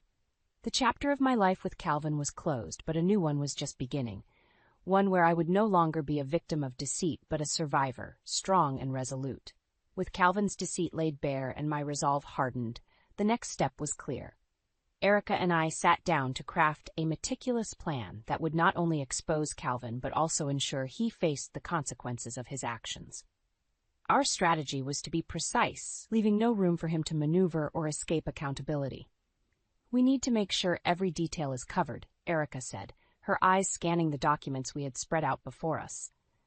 "The evidence of his affair and the attempts to harm you are solid, but we need to think about the legal aspects too." I nodded, my mind focused. "I want to make sure he can't do this to anyone else. What are our options?" Erica leaned back, her expression serious. "Divorce is the first step, but we'll also go for a restraining order based on the threats to your safety. And the evidence we've gathered can support a case for emotional distress."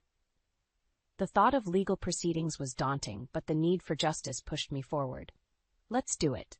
I want to be free of him, and I want him to face the reality of what he's done." The following days were a whirlwind of meetings with lawyers and preparations for the legal battle ahead. Erica was by my side every step of the way, her expertise and support invaluable.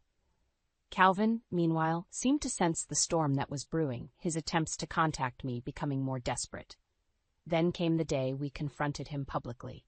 It was at a local community event, a place where the facade he had so carefully maintained would crumble for all to see. As we approached him, the crowd's murmur provided a backdrop to the drama that was about to unfold.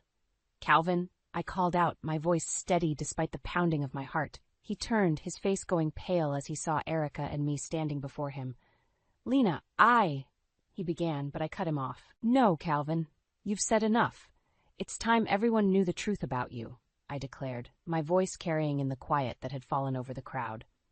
Erica stepped forward, holding up the evidence we had gathered. "This man has lied, cheated, and endangered the health of his pregnant wife. We have proof of his affair, his deceit, and his attempts to cause harm." The crowd's reaction was immediate, whispers turning into murmurs of disbelief and shock. Calvin's eyes darted around, seeking an ally, finding none. His usual charm was useless here. The evidence was too damning, the betrayal too deep. "But it's not like that," he stammered, his voice betraying his panic. "It's exactly like that," I retorted, the strength in my voice surprising even me. "You're going to face the consequences of your actions, Calvin, legally and socially. It's over." As we turned to leave, the crowd's eyes on us, I felt a mix of emotions. There was satisfaction in exposing Calvin, yes, but also a profound sense of relief. The The weight I had been carrying was finally lifting, the path to healing and moving forward becoming clearer. The legal battles that followed were challenging, filled with moments of doubt and fear. But with Erica's unwavering support and the strength I found within myself, I navigated each hurdle. Calvin's facade of respectability was shattered, his actions laid bare for all to see.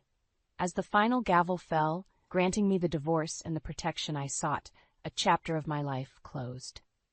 But in its place, a new one began, one of hope, resilience, and newfound strength. Calvin's betrayal would always be a part of my story, but it would not define me. I was moving forward, stronger and more determined than ever. The culmination of our efforts against Calvin was a meticulously planned public confrontation, designed to strip away the last vestiges of his deceitful facade. Erica and I chose a well-attended local event, ensuring a maximum audience for Calvin's unmasking. The air was charged with tension as we made our way through the crowd, the folder of evidence firm in my grip. As we approached Calvin, who was engaged in a lively conversation with unsuspecting acquaintances, I felt a surge of adrenaline. The moment of truth was upon us. "Calvin," I called out, my voice stronger than I expected, drawing the attention of those around us. The circle of people turned, their curiosity piqued. Calvin's face went from surprise to dread in a matter of seconds, his eyes flicking to the folder in my hands. "Lena, what are you doing here?" he managed to say, attempting to maintain his composure. "It's time everyone knew the truth about you," I said, opening the folder and revealing the printed evidence of his affair, the harmful wellness oils and the lies that had endangered me and our unborn child. The crowd's murmurs grew louder as Erica stepped forward, her investigator's authority lending weight to our words. "This man's actions are not just those of a cheating husband. They are calculated and dangerous," Erica declared, her voice cutting through the noise, ensuring every ear was tuned to our direction. Calvin attempted to interject. "Lena, please, let's talk about this in private." "There's nothing left to say, Calvin. Not after what you've done," I responded, holding up a photo for the crowd to see, a picture of him and Sophie, clearly more than just colleagues. The reactions around us ranged from shock to disgust, as the reality of Calvin's character became undeniable. Whispers turned into vocal condemnations, the community's disdain for his actions becoming palpable. "You tried to hurt me, Calvin. You lied, you cheated, and you endangered our baby," I continued, the truth of his actions laid bare for all to see. "You don't deserve silence. You deserve to be exposed for who you truly are." Calvin's face reddened, the mask of charm and confidence crumbling as he faced the consequences of his actions. "You don't understand. It's not like that," he stammered, but his protests fell on deaf ears. "It's exactly like that," Erica interjected, her demeanor unyielding. "The evidence speaks for itself. You're a danger to those around you, Calvin. It's over." As the confrontation reached its peak, Calvin's veneer of respectability was irreparably shattered. The crowd's judgment was clear, their backs turning on him both metaphorically and physically. In the days that followed, the impact of our public confrontation reverberated through our community. Calvin's professional life suffered as colleagues and clients distanced themselves, unwilling to associate with a man of such dubious moral character. The social circles that once welcomed him now closed their doors, leaving him to face the fallout of his actions alone. For me, the confrontation was more than just a moment of revenge. It was a declaration of my independence from the web of lies and manipulation that had ensnared me. With Erica's unwavering support, I had faced my fears and emerged victorious, not just in the eyes of our community, but in my own heart. The battle was not without its scars, but as I looked towards the future, I did so with a sense of clarity and purpose. I had reclaimed my life from the shadows of deceit, ready to move forward with strength and dignity. Calvin's downfall was a testament to the power of truth, a beacon for anyone who had ever faced betrayal and sought justice. In the aftermath of Calvin's public exposure, the wheels of justice began to turn with relentless momentum. The climactic confrontation had not only stripped him of his deceitful veneer, but also marked the beginning of his inevitable downfall. With the community's eyes now wide open to his true character, Calvin found himself isolated, his manipulations laid bare for all to see. The days that followed were a testament to the power of truth and the strength of a community unwilling to turn a blind eye to injustice. Local media, tipped off by Erica's strategic insights, had captured the confrontation, and the story quickly spread, igniting a firestorm of public outrage. Calvin's once pristine reputation crumbled under the weight of his actions, his professional life imploding as colleagues and clients distanced themselves. "Have you seen this?" Erica asked one morning, her voice a mix of vindication and disbelief as she handed me the morning paper. The front page featured Calvin's downfall, the headline a stark declaration of his misdeeds. Reading through the article, I felt a complex mix of emotions. Satisfaction at the public acknowledgement of his actions, yes, but also a profound sense of relief that the truth was finally out. Calvin, for his part, seemed to unravel under the pressure. His attempts to reach out, to explain or justify his actions, were met with a unified front of silence.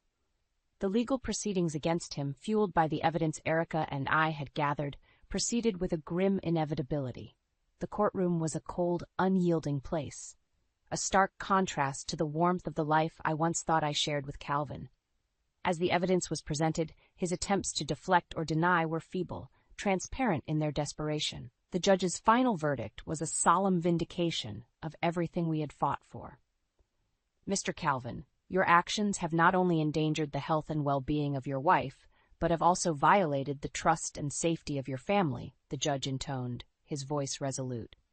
"The evidence presented against you is overwhelming, and it is the court's decision to grant a full divorce in favor of Mrs. Lena, along with a restraining order and significant financial restitution."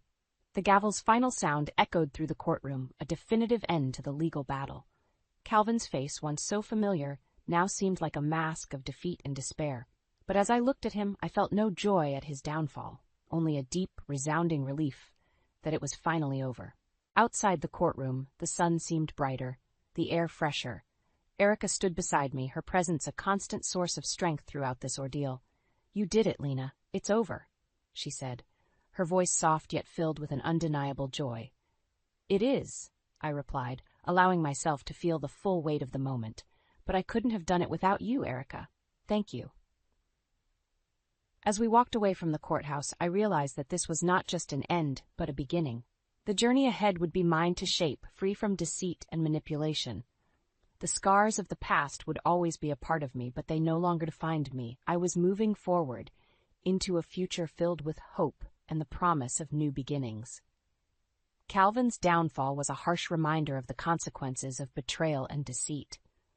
But more importantly, it was a testament to the resilience of the human spirit, the power of truth, and the strength that comes from standing up for oneself.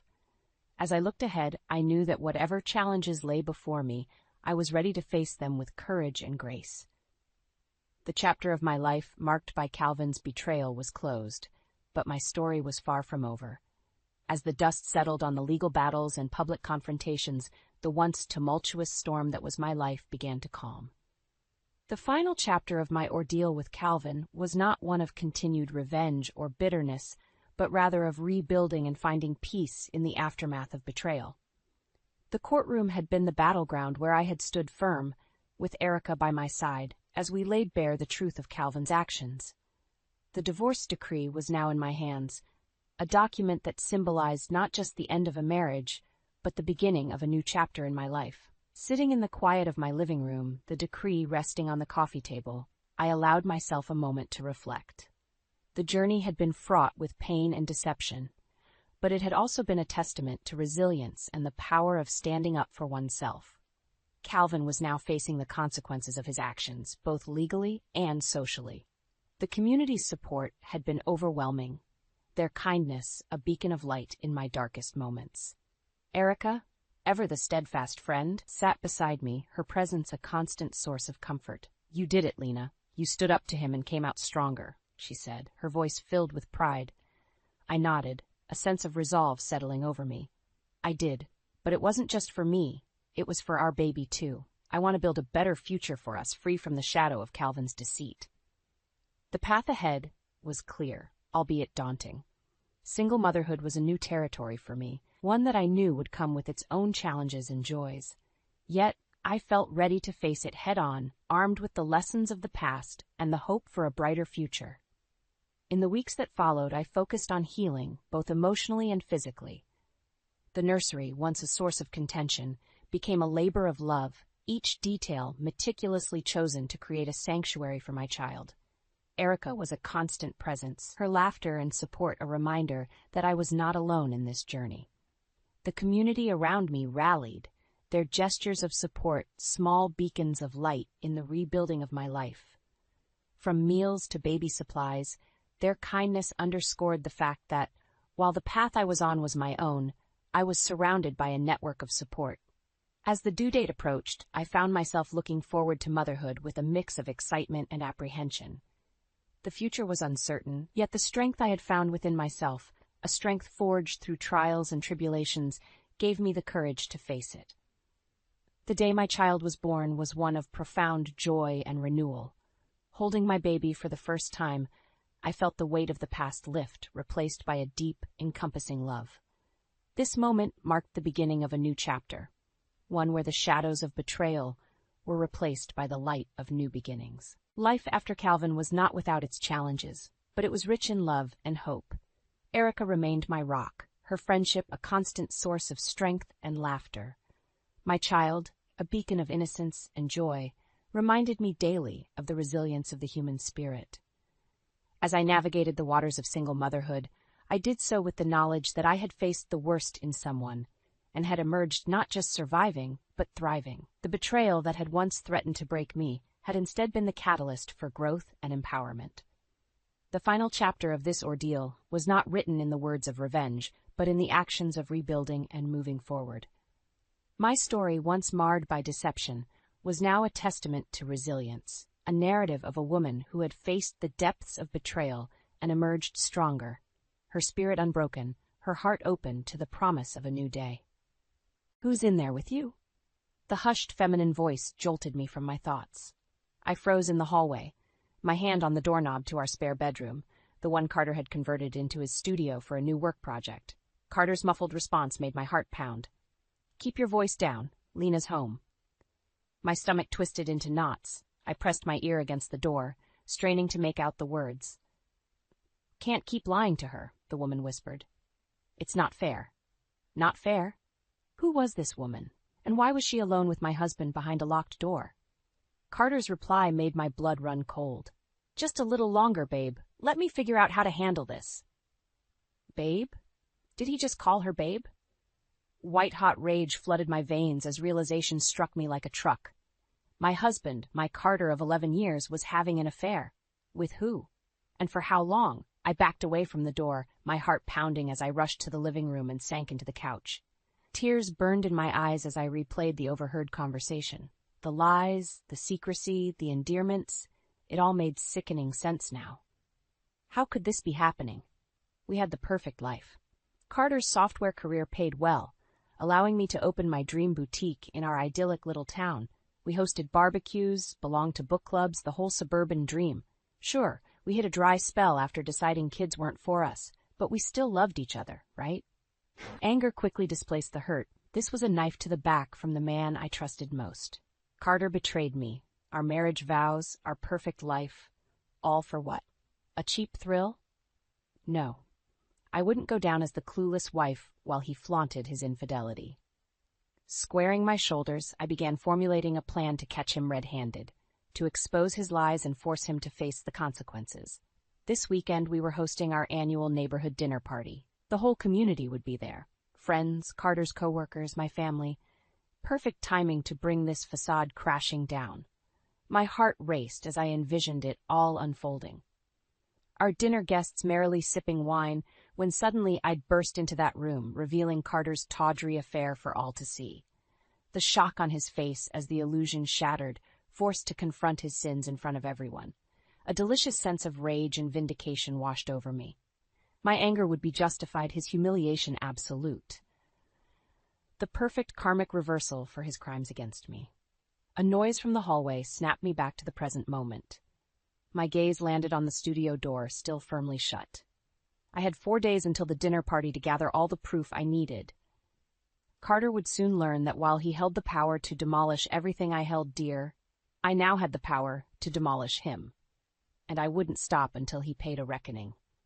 Over the next few days, I watched Carter with hawk-like scrutiny, seeking any shred of evidence to confirm my suspicions.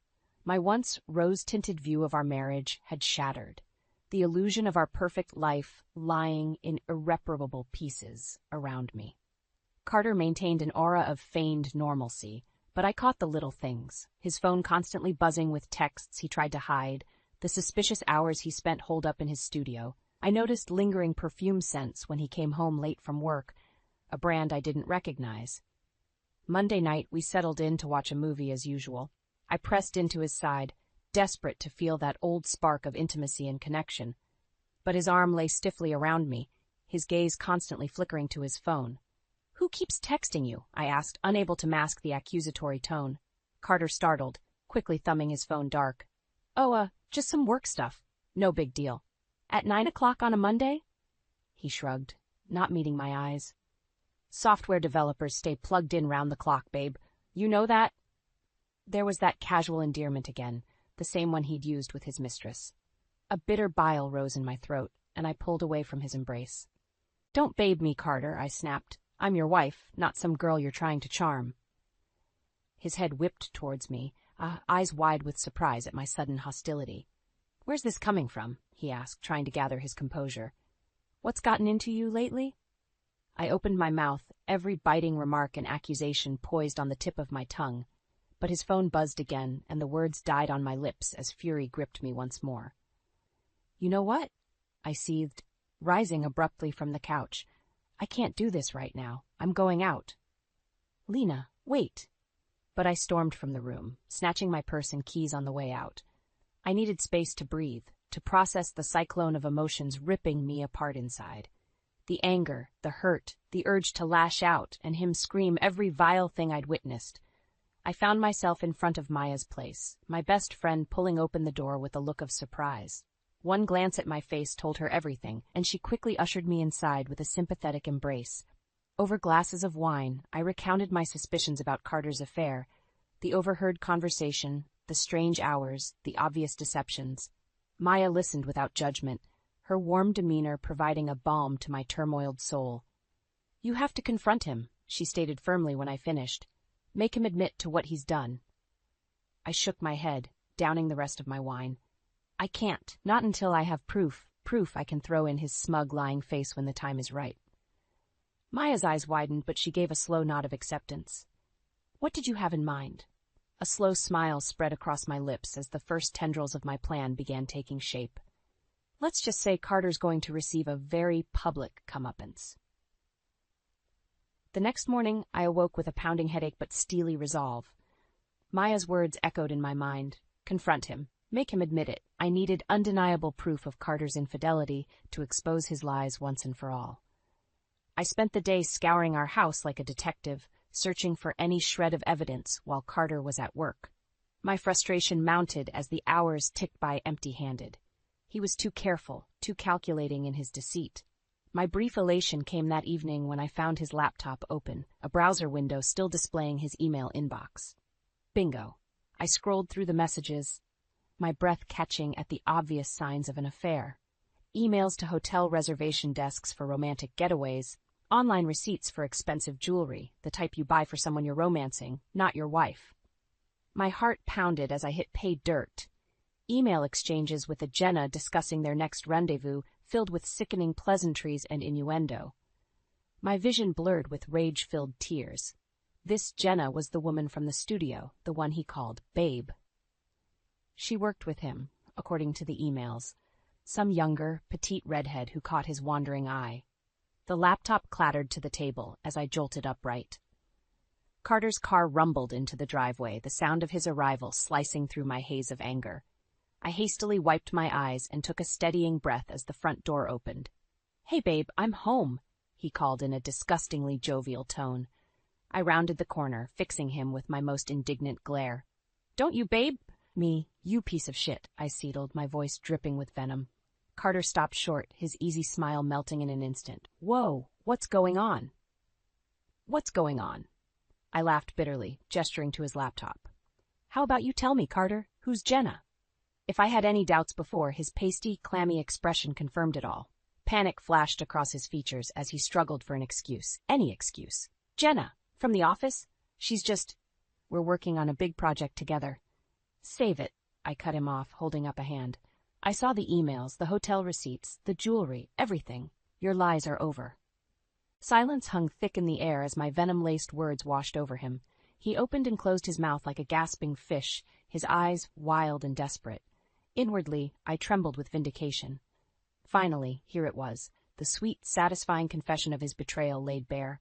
No more hiding, no more denials. He knew I possessed irrefutable proof. Carter suddenly straightened, his expression transitioning from panic to an oily calmness that sent chills down my spine. Lena. He began in a dangerously low tone. You don't understand. Don't even try explaining this away. I erupted, all semblance of control shattering. How could you do this? To me, to us? My anguished screams echoed through the living room as every ounce of pain and rage I'd bottled up came bursting forth in a torrent. Carter stood motionless, absorbing the deserved brunt of my fury as I raged and wept and shook with righteous fury. When my well ran dry, I fixed him with a cold, withering glare. I want a divorce, I stated with finality, and this Saturday our friends will know exactly why. Leaving him frozen in stupefied shock, I stormed out the front door, letting it slam behind me with decisive, punctuating thud. In the days leading up to the dinner party, the atmosphere in our home was thick with tension. Carter tried pleading, bargaining, even threatening legal action, but I was unmoved. My mind was laser-focused on one thing: demolishing the facade of our sham marriage in front of everyone. You're making a huge mistake, he said through gritted teeth as I finished placing the centerpiece on the dining table. When you go through with this, there's no taking it back. I turned and fixed him with an icy glare. Like you didn't make a huge mistake sleeping with that little hussy Jenna? Carter flinched, and I felt a surge of dark satisfaction at inflicting even a fraction of the pain he'd caused me. Shoving down any lingering guilt, I pressed on. You did this to our family, Carter, to our friends, our community, the life we built together. You think your affair is just going to blow over quietly? I let out a humorless laugh. You arrogant bastard. His jaw clenched as his eyes narrowed dangerously. Watch yourself, Lena. You have no idea what you're bringing down on us. Is that a threat? I challenged, lifting my chin defiantly. Because I'm not scared of you or your little office fling anymore. Carter opened his mouth but seemed to think better of it, snapping his jaw shut with an audible click. He threw his hands up in exasperated defeat.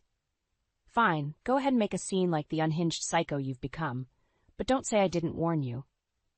With that parting shot, he stormed out of the room, leaving me to fume in silence.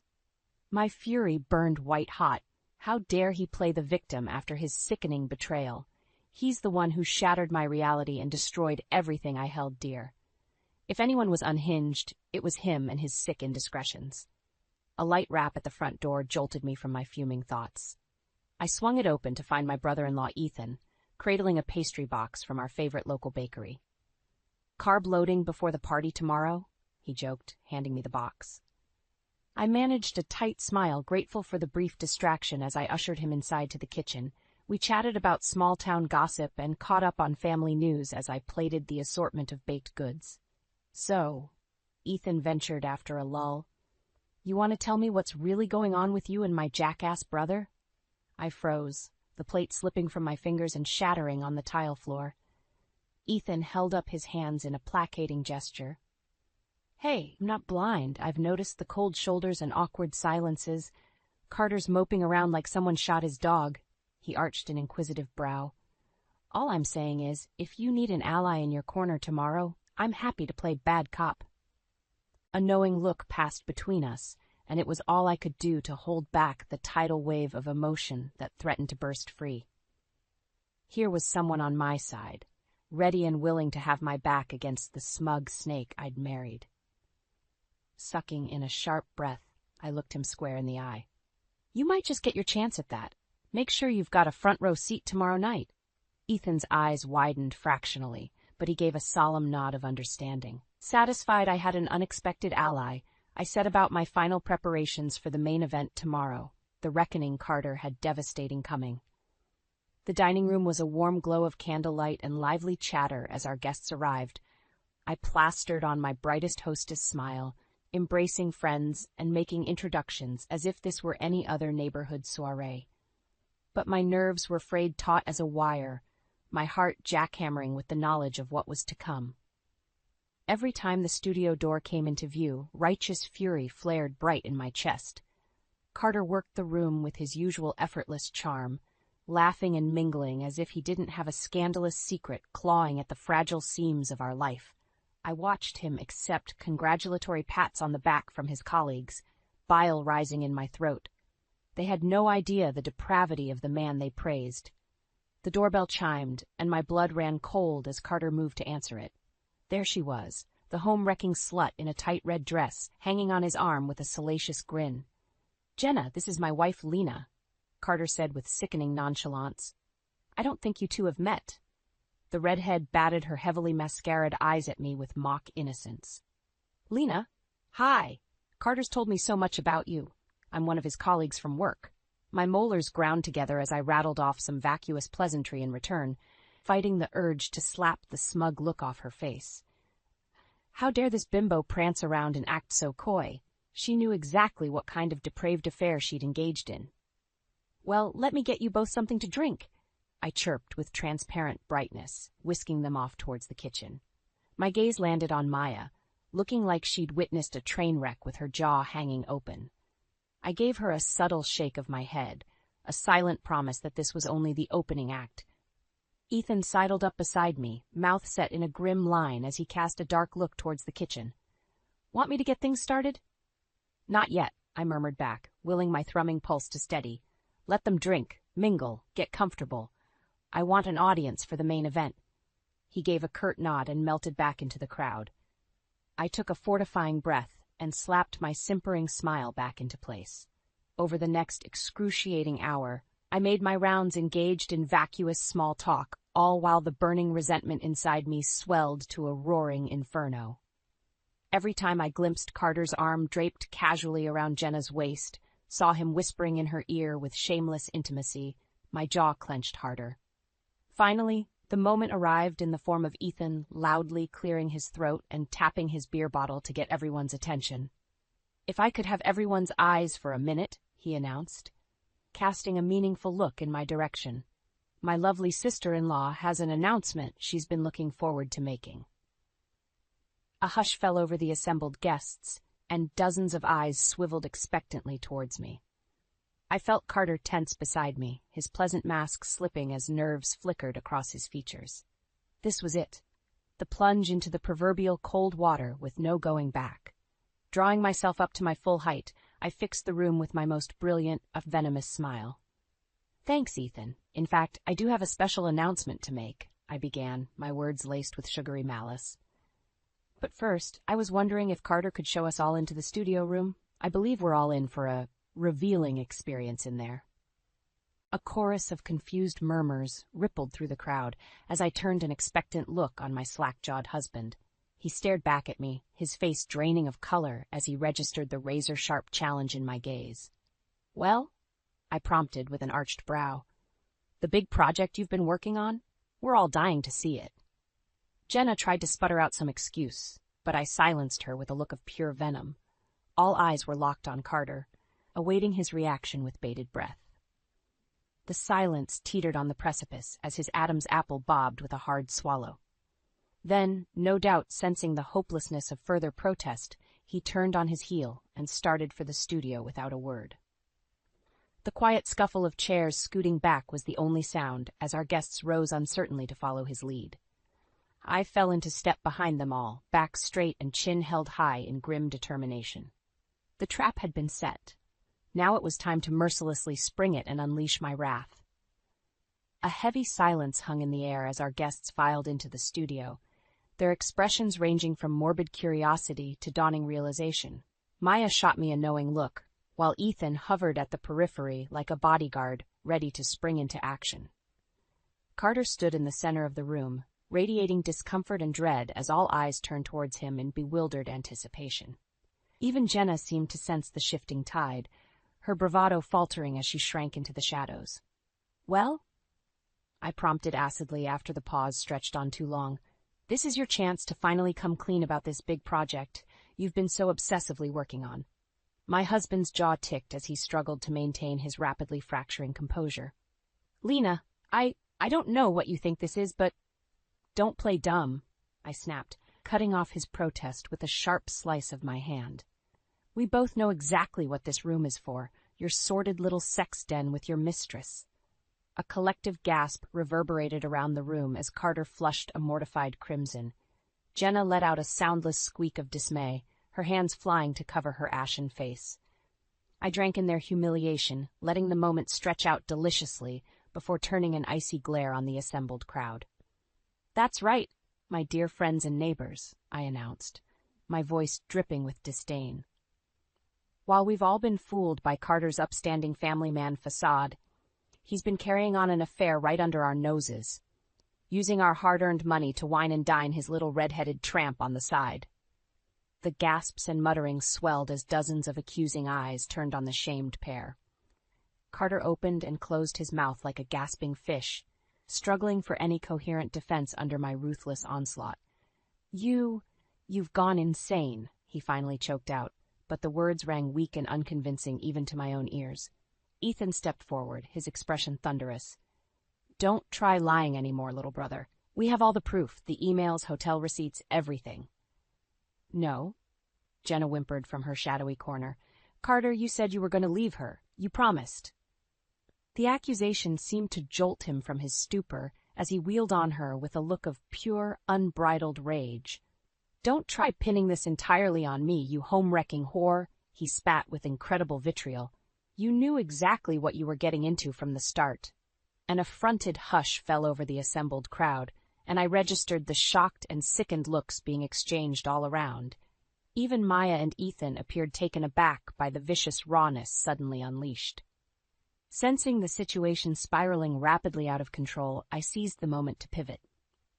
"You're both utterly repulsive," I announced in ringing tones, garnering everyone's attention once again.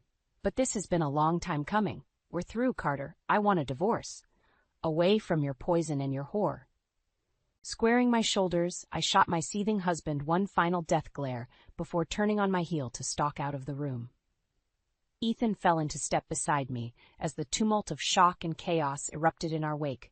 Anguished protests from Jenna, Carter alternating between apoplectic rage and desperate pleading, clamorous voices raised in disbelief from the crowd. With a defiant lift of my chin, I refused to so much as glance back as I exited the studio and then our home, leaving the firestorm of consequences blazing in my wake. The righteous satisfaction sang through my veins with every step. I did it. I stripped away the deception and exposed the gruesome truth, publicly eviscerating my wretched husband and forcing him to face the cataclysmic results of his actions. He wanted his sordid affair and depraved thrills. He got them along with alienation from his friends, family, and entire life as he knew it. It was only what a monster like him deserved. As Ethan and I strode into the fading twilight, I felt a profound, soaring sense of liberation and renewal surging within me. The shackles of lies and emasculation were shattered. The dead weight of my disgraceful marriage sloughed off like a serpent's skin. For the first time in longer than I could remember, I was free.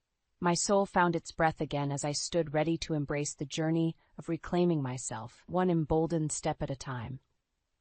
The next few weeks passed in a whirlwind of chaos. News of Carter's despicable affair detonated like a bombshell through our once tight-knit community. Suddenly, I found myself the soul-bearing protagonist at the center of a salacious scandal, the topic of hushed scrutiny and gossip wherever I went. Overnight, my husband became a social pariah, shunned from his usual haunts, disinvited from neighborhood gatherings, his workplace reputation in tatters. Jenna didn't fare much better, resigning from her job in disgrace after an onslaught of vicious harassment from disgusted coworkers. I, on the other hand, found myself buoyed by a groundswell of support and empathy. Friends and acquaintances rallied around me, offering shoulders to cry on or ears to vent as I navigated the painful process of divorce proceedings. Even strangers approached me with words of encouragement, or shared stories of their own marital betrayals, tacitly commending my bold handling of the situation. Through it all, Carter remained unrepentant, alternating between bouts of self-pitying anger and hollow pleading for another chance. A few times he tried to corner me with bitter recriminations, but I simply stared through him with a hollow detachment that seemed to unnerve him more than any heated argument.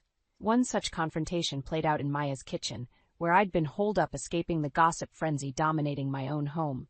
He barged in unannounced, eyes wild and hair disheveled from another night of brooding self-destruction. "Are you happy now, Lena?" he slurred, a whiskey bottle sloshing in his trembling hand. "You got what you wanted. You ruined my life completely. Was your sick revenge really worth destroying everything we had?" Fighting the instinct to recoil from his whiskey-tinged belligerence, I simply arched an incredulous brow. "I destroyed everything we had? Are you delusional?" I scoffed with biting condescension. "I didn't lift a finger to bring this misery on us. You obliterated our marriage the second you stepped out on your vows with that gutter snipe, Jenna." Carter flinched as if struck, but I pressed on with ruthless dispassion. "Look at yourself. Drunk, disheveled, the town pariah, and you really think playing the victim now will earn you any sympathy?" I let out a withering laugh. "Face it, Carter. This is the aftermath you created by your own selfish, disgusting actions. You have no one to blame but yourself." A muscle ticked in his clenched jaw as my brutal words bored into him like sharpened stakes. For a fleeting moment, I caught a glimpse of the man I married flickering in his defeated eyes, ashamed, regretful, realizing the gravity of his misdeeds. But the instant passed as quickly as it arose, smothered again by an avalanche of bitterness and denial. "You're one to talk about disgusting and selfish," he bit out in a gritty snarl. "The way you humiliated me in front of everyone, relished in tearing me down like that, you're just as bad as me, maybe even worse." My lips peeled back in a cold smile, entirely unfazed by his petulant lashing out. "You're right, Carter. I did take a certain perverse satisfaction in exposing your deceit so publicly. In demolishing the philandering liar you revealed yourself to be in front of everyone who respects you." I pinned him with a look of crystalline contempt. "But unlike your betrayal, mine was a justifiable act of vengeance against unforgivable crimes. You'll just have to find a way to live with the unvarnished truth of the pathetic snake you are." With that parting blow, I brushed past his towering form and exited the kitchen without a backwards glance. Carter's anguished roar of incoherent rage echoed behind me, but I felt nothing. No remorse, no fear, only an implacable sense of resolution. The man responsible for upending my life with his selfishness was ousted, leaving only the prospect of reclaiming my independence and sense of self-worth. After enduring his unfathomable betrayal, emerging on the other side felt remarkably undaunting. In fact, I strode forward with my head held high, energized by the prospect of unburdening myself from that wretched anchor of a marriage and rediscovering who I was without it weighing me down. Let the disgraced snake writhe and lash out in the ashes of the life he torched. I was too busy rising from those same ashes like a refined, emboldened phoenix carving an audacious new path. In the weeks that followed, I focused all my energy on regaining my sense of self and purpose. With the divorce proceedings underway, I was determined to reclaim the life Carter's betrayal had so violently derailed. The boutique was my first priority. I'd allowed it to drift onto the back burner amid the chaos and hurt, but now it would be my phoenix rising from the ashes of deception. With renewed zeal, I attacked the challenges that had stagnated it before, revamping inventory, implementing new marketing campaigns, reconnecting with my customer base. It was invigorating, empowering work.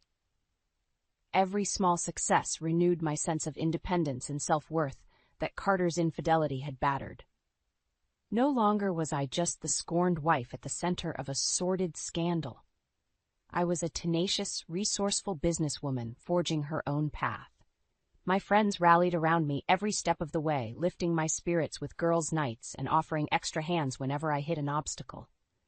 Maya was a grounding force, keeping me focused whenever I felt overwhelmed or started spiraling into anger over the cratered state of my marriage. "Let that soon-to-be ex-snake wallow in his mess," she'd say whenever I vented about Carter's latest drunken tirade or attempt to beg for forgiveness.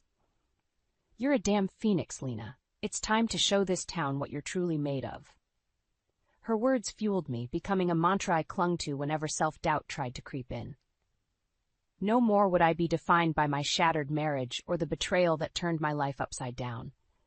I was taking my identity back piece by piece, rebuilding it from a stronger, more resilient foundation. Of course, Carter's pathetic, groveling attempts continued unabated, each one driving home the bullet I dodged by being rid of him. Once, he cornered me outside the boutique after close vodka fumes wafting off him in thick waves. "You've made your point, okay?" he slurred, desperation cracking his bravado. "I get it. I'm scum. I was weak. I threw it all away for a fling. But can't you see how much I regret it? How much I still love you?"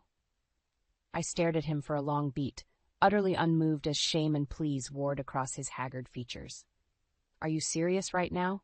I finally said, unable to mask the disdain in my voice. "You stroll up here half in the bag, expecting pretty words will undo the depraved, humiliating hell you put me through." His face contorted in anguish, but I pressed on with scathing contempt. "Wake up, Carter. Whatever twisted idea of love lives in that shriveled soul of yours is diseased, unrecognizable. Real love doesn't lie, cheat, and destroy everything it vowed to honor and protect." I shook my head slowly, mustering a last glimmer of pity for the husk of a man before me. "You have no one to blame for being here but yourself." Leaving him frozen on the sidewalk, I pivoted on my heel and strode away, heart swelling with self-possession and resolve. This was my path now, built on my own strength, beholden to no one's delusions or manipulation. The old Lena may have gotten lost in the rubble of my disastrous marriage, but she was long gone. In her place emerged a far más formidable woman, emboldened, self-assured, and wholly reauthored by the hardships she endured. I cut Carter's toxicity out like a cancer, emerging from the darkness of betrayal and into the radiant, empowered light of reinvention. With the boutique regaining its stride and my spirit renewed, I turned my focus back to my roots in the community. I rejoined civic organizations, attended neighborhood gatherings, reconnected with the myriad friendships and support system I'd allowed to lapse during my marital turmoil. At each turn, I was met with open arms, admiring words about my poise and resilience in the face of unthinkable heartbreak. What was once a source of pariah gossip had become a rallying inspiration, a woman who refused to be victimized, who rose up and reclaimed herself with valor and tenacity. Carter's frequent, increasingly desperate attempts to win me back after flaming out were met with polite but steely indifference. I was a woman reimagined, reinvented. The Lena he shattered was reborn into a sovereign force, answering to no one's script but her own. And as that sovereign spirit continued blossoming with each invigorated breath, my horizons stretched out limitless and ripe for the taking. Whatever lay ahead, I would seize it by the reins with both hands and all the brilliantly uncompromised strength I reclaimed. Saturday evening, the twins were having a sleepover at Grandma's and Leo said he'd be working late at the office. Again. Typical weekend plans for us these days. I settled onto the couch to finish up a logo design, my laptop open, background noise from the TV droning on. That's when I heard Leo's voice through the speakers, his car's Bluetooth still connected from our earlier call. He wasn't alone. A woman's silky tones sliced through my concentration. "I can't wait to get you alone this weekend," she purred. My heart stuttered. Had to be a misunderstanding. Right? But Leo's response shattered any doubt. "Me too, babe.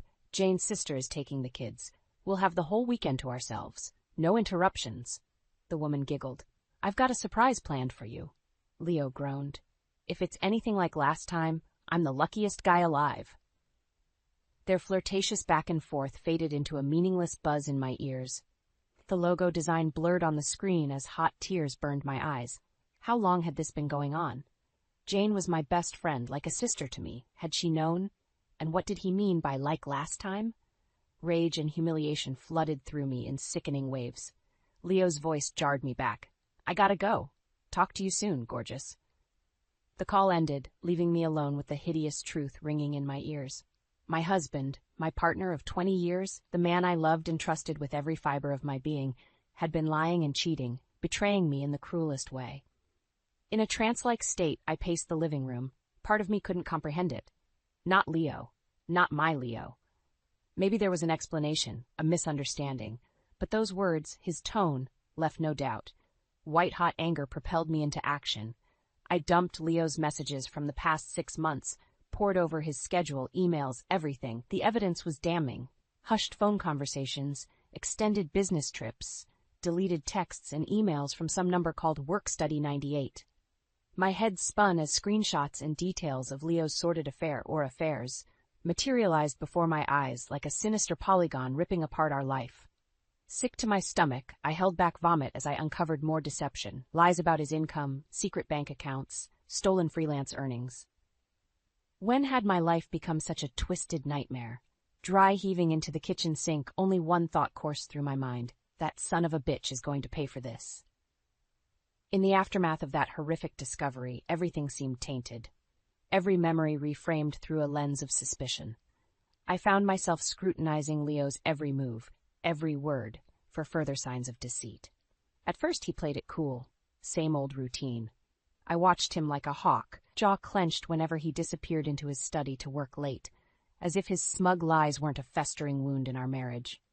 One night after Ethan went to bed, I confronted Leo about a mysterious charge on our credit card statement, an upscale hotel downtown.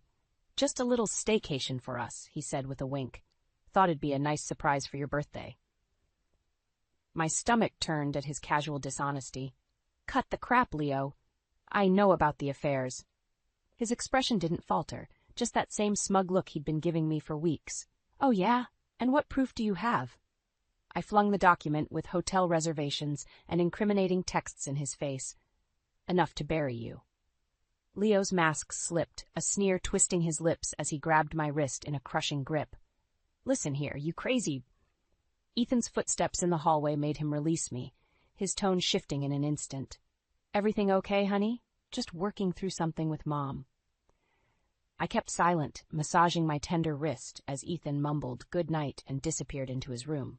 Leo fixed me with a cold stare. "This isn't over," he hissed. "You'll regret sticking your nose where it doesn't belong." Over the days that followed, his behavior became more erratic, blustering one moment, subtle intimidation the next. Normally I'd brush off his passive-aggressive crap, but now it chilled me to the bone. Ethan started mentioning odd things too, seeing his dad at the mall when he claimed a late meeting, unexplained gifts like an expensive watch. Something was seriously off. The final straw came when I found a crumpled receipt in Leo's pants pocket while doing laundry, an intimate package addressed to Donna Martin at some P.O. box in the city. My blood boiled as I confronted him again. This time he didn't even try to deny it, sneering, "What, you thought you were the only one allowed secrets?" As if his infidelity, his betrayal, justified anything. Face contorted in a snarl, he grabbed the receipt and ripped it to shreds. "Listen good, you ungrateful." That's when Ethan burst in, his eyes wild. "Dad, what is going on? Why are you yelling at Mom like that?" Leo froze. But the disgust in our son's expression said it all. I seized the opportunity, voice dripping with venom. "That's an excellent question, Ethan. Why don't you ask your father about all the lying, the cheating? Maybe he can explain why he thinks it's okay to treat me like garbage after everything I've done for this family." The shock on Leo's face quickly morphed to fury, then desperation, but the damage was done. Ethan had seen behind the facade, into the sick truth of his father's depravity. "No. Ethan, wait, let me explain." But our son was already storming out, his footsteps thundering up the stairs. Leo's shoulders slumped as the weight of his sins crashed down around him. I stood tall, energized by the prospect of total obliteration, both professional and personal, for this hollow shell of a man I once loved. He may have thought he held all the cards, but the true reckoning was only just beginning. After that explosive confrontation, the war was on. I spent every spare moment gathering ammunition to decimate Leo, hard evidence to ensure my revenge hit him where it hurt most. First step, track his every move. I spent a couple $100 on one of those portable GPS trackers and slipped it into his car's utility compartment. Sure enough, it lit up locations all over town. Hotels, sleazy motels, even a P.O. box in an industrial part of the city. Next, I went full stalker mode on his digital life. The guy was hopelessly lazy with passwords, and on passwords alone I unearthed a trove of smoking guns, emails to jadeharlow@hotmail.com, mail to jadeharlow@hotmail.com, discussing meetups, hotel confirmations under fake names, even a PayPal account linked to an Ashley Madison subscription. The real prize, though? Recovering his deleted messages and photos using some file-to-reveal software. I'll never unsee those images. Leo tangled up half-naked with some redhead on a cheap motel room floor, her legs wrapped around him like a Venus flytrap, or the incriminating video attachment simply titled, "For Your Eyes Only." I didn't have the stomach to click it. Every time that lecherous smirk of his flashed on my screen, every time I saw those coarse missives detailing his plans to bury it deep in some mistress, I boiled with fresh rage. Growing up, my dad always called me his ball-buster. He had no idea how right he was. I compiled the most irrefutable proof into a series of binders, labeling and documenting every last shred of Leo's indiscretions, time-stamped, geo-tracked, the whole 9 yards. No detail was too small, no exchange too insignificant to include. With everything laid out in neat, damning order, I could finally see the full, sickening scope of Leo's betrayal. The drinking buddy, Gary, he always complained about working late with. Yet another web of lies concealing a seedy fling. His constant business trips out of town. Sleazy hookups orchestrated with ruthless precision. My heart shriveled at the thought of how long this must have been going on. 5 years? 10? Had I been such a naive, love-struck fool all this time while he paraded around defiling our marriage bed with God knows how many women? Just imagining Leo's cocky smirk as he spun me lie after lie, thinking he could gaslight me forever, it made me see red. After catching him in so many acts of deception, observing his true nature up close, like some kind of coldly anthropological study, I'd never been more sure of anything. He was lower than a scorpion's belly, a soulless sack of narcissistic impulses and entitlement masquerading as a man. Well, this man was about to learn a brutally hard lesson about actions and consequences. With every dirty text and financial paper trail printed out in triplicate, cross-referenced and compiled with ruthless meticulousness, I had all the ammunition I needed. Phase 1 was complete. I closed the final binder, my hands steady, adrenaline thrumming through me with the giddy promise of absolute devastation soon to come. Poor Leo didn't even know the nightmare that awaited him. I was the cheated on, manipulated, abused spouse here. I'd earned the right to rain unholy terror down upon his miserable existence, and I was going to enjoy every single minute. With my mountain of evidence prepared, it was time to rip the Band-Aid off this putrid marriage once and for all. I figured the big family dinner was as good an occasion as any to unleash hell, a nice Norman Rockwell setting to go nuclear on Leo's unfaithful ass. As usual, he played the caring husband and father to perfection all evening, doting on Ethan and making small talk about weekend plans over pot roast like nothing was amiss. I forced myself to engage, bile rising in my throat with every disingenuous smile he flashed in my direction. Finally, when Ethan took his plate to the living room, alone at last, I fixed Leo with a pointed stare and cleared my throat. "You know, it's really amazing," I began in an even tone, "the kinds of things modern technology can uncover these days." Leo paused, fork halfway to his mouth. "What are you talking about?" I slid one of the binders across the table with a loud thump. "I'm talking about finally seeing the truth, Leo. Every last lie, every despicable act of betrayal, all right here in black and white." He paled, the binder's ominous presence looming over him. "Cora, let's not do anything rash." "Rash?" I laughed bitterly. "You don't get to play innocent after what you've done." I flipped open the binder, letting graphic photo evidence tell the story. "How about we start with this Geneva? Or would you prefer I call her Work Study 98? Leo cringed as I slapped down incriminating selfies of his mistress, a scantily clad redhead plastered all over him. "That's just the tip of the iceberg," I went on coldly. "I've got everything here. The accounts, the payments, the God knows how many women you've stuck it to behind my back over these years." He tried to interject, but I barreled through, decades of resentment bubbling over as I pulled out more evidence. "And let's not forget dear old Gina, my closest friend, may I remind you? The one whose sister's lake house you snuck off to for your dirty little weekend? You remember how broken up she was about that mysterious fallout in our inner circle? Well, here's a big old reminder." With a thick smack, I dropped a rambling email where Gina had confronted Leo about his indiscretions, begging him to make things right with me. I could see the wind leave his sails as the truth piled up before him like an avalanche of sins. "You make me sick," I snarled, standing over him. "After 20 years together, after I sacrificed my career to raise our family, you repay me with nothing but disrespect and lies." He shook his head, eyes downcast. When he spoke, it was barely above a murmur. "I haven't been happy for a long time." My heart stopped. This was it, the moment of ultimate denial or culpability. I steeled myself for more empty excuses, more gaslighting, only to be stunned into silence when he finally met my gaze, his next words sinking like a lead weight. You're right, Cora. I've been unfaithful in more ways than I can recount." His eyes were frighteningly vacant, cold. "I checked out of this marriage a long time ago." That cavalier admission, devoid of even an ounce of remorse, snapped something inside me. I saw him for the empty, depraved shell he truly was, just a void dressed up in an Armani suit. There was no more sadness or resignation left, only a blazing inferno engulfing everything in its path. I wasted no more breath on this soulless husk. With a voice as hard as steel, I made my demand. "Get the hell out of my house, tonight. Consider this the firing shot, Leo. You're about to learn why they call me the ballbuster." And for the first time in our marriage, I realized this was just the start of his torment. With Leo banished from the house, I could finally breathe and start methodically dismantling every aspect of his miserable existence. No more Mrs. Nice Girl, tiptoeing around his fragile ego. It was scorched earth from here on out. First step, let his employers at Robertson & Scott get a nice glimpse into his company man persona. I fired off an anonymous email to their HR department with all subjects line: respectful workplace violation, inappropriate employee conduct.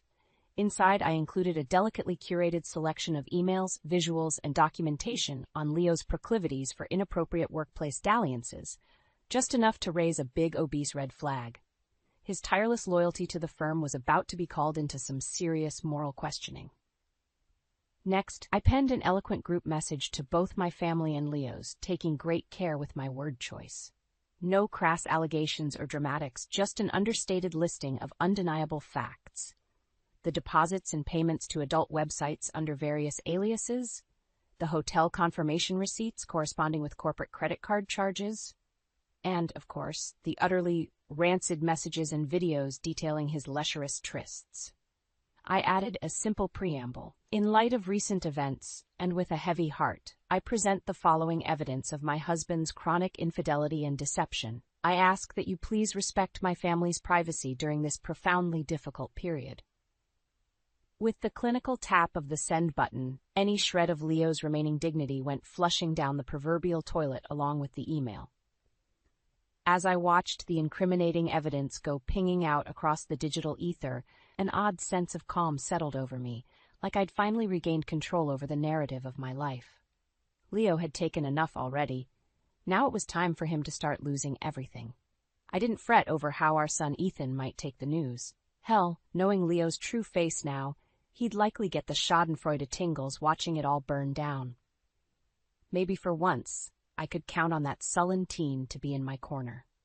With the professional and familial napalm launched, I turned my sights to Leo's lofty social status, the lavish cocktail circuit he so loved prancing around, slapping backs and peacocking about like the smug master of his laughably bogus empire.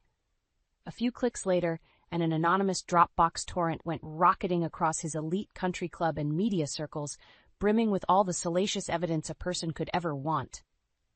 Let the public tar and feathering begin. With all the messy legal, professional, and personal bombs planted, all that was left now was sitting back to revel in the fallout. I could practically see it already. Leo being frog-marched out of Robertson & Scott under a chorus of shocked whispers, his family shunning him once and for all, his fraudulent facade crumbling into a kaleidoscope of public humiliation. This was more than just retribution. It was a complete, systematic deconstruction of the sad little fiction he'd been performing his whole life, stripping away every ill-gotten laurel and Potemkin plaudits to reveal him for the vapid, unfaithful snake he truly was. And I was going to bathe in every gut-wrenching second of his undoing. Because while he may have obliterated my heart and trust, I sure as hell was going to pulverize what he held most dear. His wealth, his status, his phony reputation. As I sipped a glass of celebratory Cabernet that evening, I couldn't wait to start collecting the shrapnel. The great Leo Bennett was about to come crashing down in spectacular flames, and I had a front-row seat to every gut-wrenching moment. The days after my precision strike attack on Leo's life were like a slow-motion car wreck, a perversely entertaining implosion as his world crumbled around him, piece by obliterated piece. It started with a trickle, like the first few pebbles dislodging before an avalanche. A voicemail from his boss at Robertson & Scott, tone-clipped and ominous. "Leo, we need to discuss some disturbing matters that have come to light. Please clear your schedule for a meeting first thing tomorrow morning." I could picture his cocky smirk contorting into panic as the other shoe began dropping. Anonymous emails deluged his inbox from family members, his brother disowning him, aunts and uncles decrying his profound moral sickness. Hell, I even heard his silver-haired mother left a voicemail calling him a goddamn disappointment, before dissolving into racking sobs of dismay. Oh, how the mighty were falling. Over the next few days, the punishing blows just kept raining down, each one whittled for maximum humiliation and devastation. A scathing letter from the club board informing him of his immediate termination from the country club, revoking all privileges and banning him from premises. So long, taxpayer-subsidized back-patting sessions with all the other arrogant windbags. An email blast to our entire social circle from Cheryl Langdon, Queen Bee of the upper crust. In light of recent events, the Langdon family will no longer be associating with the Bennetts in any social or professional capacity. I could only imagine the horrified pearl clutching that bombshell set off. And then, the true chef's kiss, a termination notice from Robertson & Scott. Turns out my anonymous evidence was enough to violate about 16 different workplace codes and kickstart a full internal audit. Oopsie, daddy warbucks. Goodbye, seven-figure windfalls, hello, unemployment line. 3 weeks ago, Leo had been strutting around like a feudal lord with an endless night of reckless debauchery sprawled out before him. Now, he was a shambling, disgraced husk, assets frozen, office keycard deactivated, personal and professional life in smoking crater. And I drank in every last detail of his comeuppance, that first jolt of shocked bewilderment crashing into realization across his puffy, self-satisfied face. Gone was the smug entitlement and egotistical sneers as the stark truth set in. He was nothing. Not a captain of industry or society, Pasha. Just another shameless creep unmasked for the pathological liar he was. Within days, he went from Westchester elite to subterranean, a scorned piece of human detritus. And boy did I make sure to bask in that reversal of fortunes. I asked the realtor to triple list our family home, just a little extra kick while I was down. Venomous satisfaction oozed through me as the old boys club shunned and ghosted him en masse, stripped of his precious status symbols. "How's that taste of the bottom feel, darling?" I taunted whenever he came slinking around for a McNeed's handout, food stamps in hand. "After your selfish, shameful behavior, you should just be grateful I'm not burying you in litigation on top of everything else." Poor Leo didn't know the first thing about humility or consequences. Not until I jackhammered them straight into his dilapidated, arrogant soul. With the canapés, Courvoisiers, and cookie-cutter socialite admirers gone, all that remained was a hollowed-out, flailing narcissist racing towards that long-overdue reckoning. And I was going to ensure it arrived with a steel-toed boot squarely to his pathetic jewels. With Leo reduced to a scorned, jobless pariah, it was time to deliver the final, crippling blows and cement my total victory. First up, nailing down the divorce proceedings to rip away what little he had left, his financial security, and hold over me and Ethan. I researched every shark divorce attorney in the tri-state area before settling on Marcus Goldsmith, a pit bull of a lawyer who'd make even Stevenson look like a Labrador puppy. Within our first half-hour consult, I knew I'd made the right call. This guy euphemized words like merciless and debilitating. "Mr. Bennett's admitted infidelity already tilts matters heavily in your favor," Marcus said, affecting a look of faux sympathy that didn't reach his dead shark eyes, "as does the, shall we say, expansive documentation you've provided." He dropped a loud thump of a briefcase stuffed with my compiled evidence onto the desk. I had to suppress a vindicated grin, Leo's sins distilled into a gloating leather folio. With your service as a devoted spouse and mother, the precedent is clear. You're entitled to a substantial portion of assets and full custody. Marcus smacked his palm on the table for emphasis. The question is just how much pound of flesh you want to extract from Mr. Bennett's indiscretions. At those words, Leo's smarmy, entitled sneer flashed before my eyes. The same look he'd given me all those years, deluded in thinking he could keep duping me forever. Suddenly, bleeding him dry for everything didn't seem excessive enough. Take it all, I said through gritted teeth. The house, the assets, every last penny, and full custody goes without saying. Marcus's smile was downright predatory. My dear Mrs. Bennett, we're going to become very well acquainted in the coming months. And so began a beautiful working relationship, with my new pit bull attorney leaving no stone unturned in dismantling Leo's rotten, deceitful life. We bent over backwards digging up every shred of financial infidelity, hidden accounts, bogus purchases, shell company transactions routing his freelance gigs back to assets I never knew existed. All fair game for restitution. During one particularly heated deposition, Leo actually had the temerity to snarl some garbled prenup defense about assets attained after our marriage. I thought Marcus was going to rupture an organ, he guffawed so hard. Let me get this straight. My lawyer wheezed through pronounced chuckles. You're trying to claim ignorance over illegal financial assets that were explicitly funded by your repeated acts of adultery? He slapped down the stack of records, more evidence of Leo's depravity than the collective works of the Marquise de Sade. You pitiful, delusional bastard. Even if the prenup clauses didn't get nullified by your egregious violations of ethics and morality, the assets themselves are ill-gotten criminal proceeds. The blood drained from Leo's face as Marcus kept twisting the knife. This is what you're going to prison for in a just society, you simpering coward. I sipped from my water bottle, not even trying to hide my cocksure grin as the once proud patriarch sputtered through more feeble protests. Marcus kept eviscerating every objection like an orca demolishing a snapping guppy. By the time we entered the final custody hearing, Leo's legal team had been thoroughly neutered. He sat there motionless as the judge, another hard-nosed sister of mercy in robes, issued her ruling. Mr. Bennett's pattern of blatant deception, infidelity, and financial misconduct leave no ambiguities in this court's mind. Full custody is awarded to Mrs. Bennett, effective immediately. Mr. Bennett is also ordered to pay restitution equaling. I zoned out as she listed off obscene sums and assets. All that mattered was I'd achieved totality. The house, the lack of trust fund scams, they were all mine now. And most importantly, Ethan wouldn't have to endure his father's toxic influence anymore. Leo shuffled out of the courtroom, a shattered, hollow husk. I flashed him a cruel smile, bathing in total victory. Don't worry, honey. Thanks to me, you've got plenty of free time to sow those wild oats again.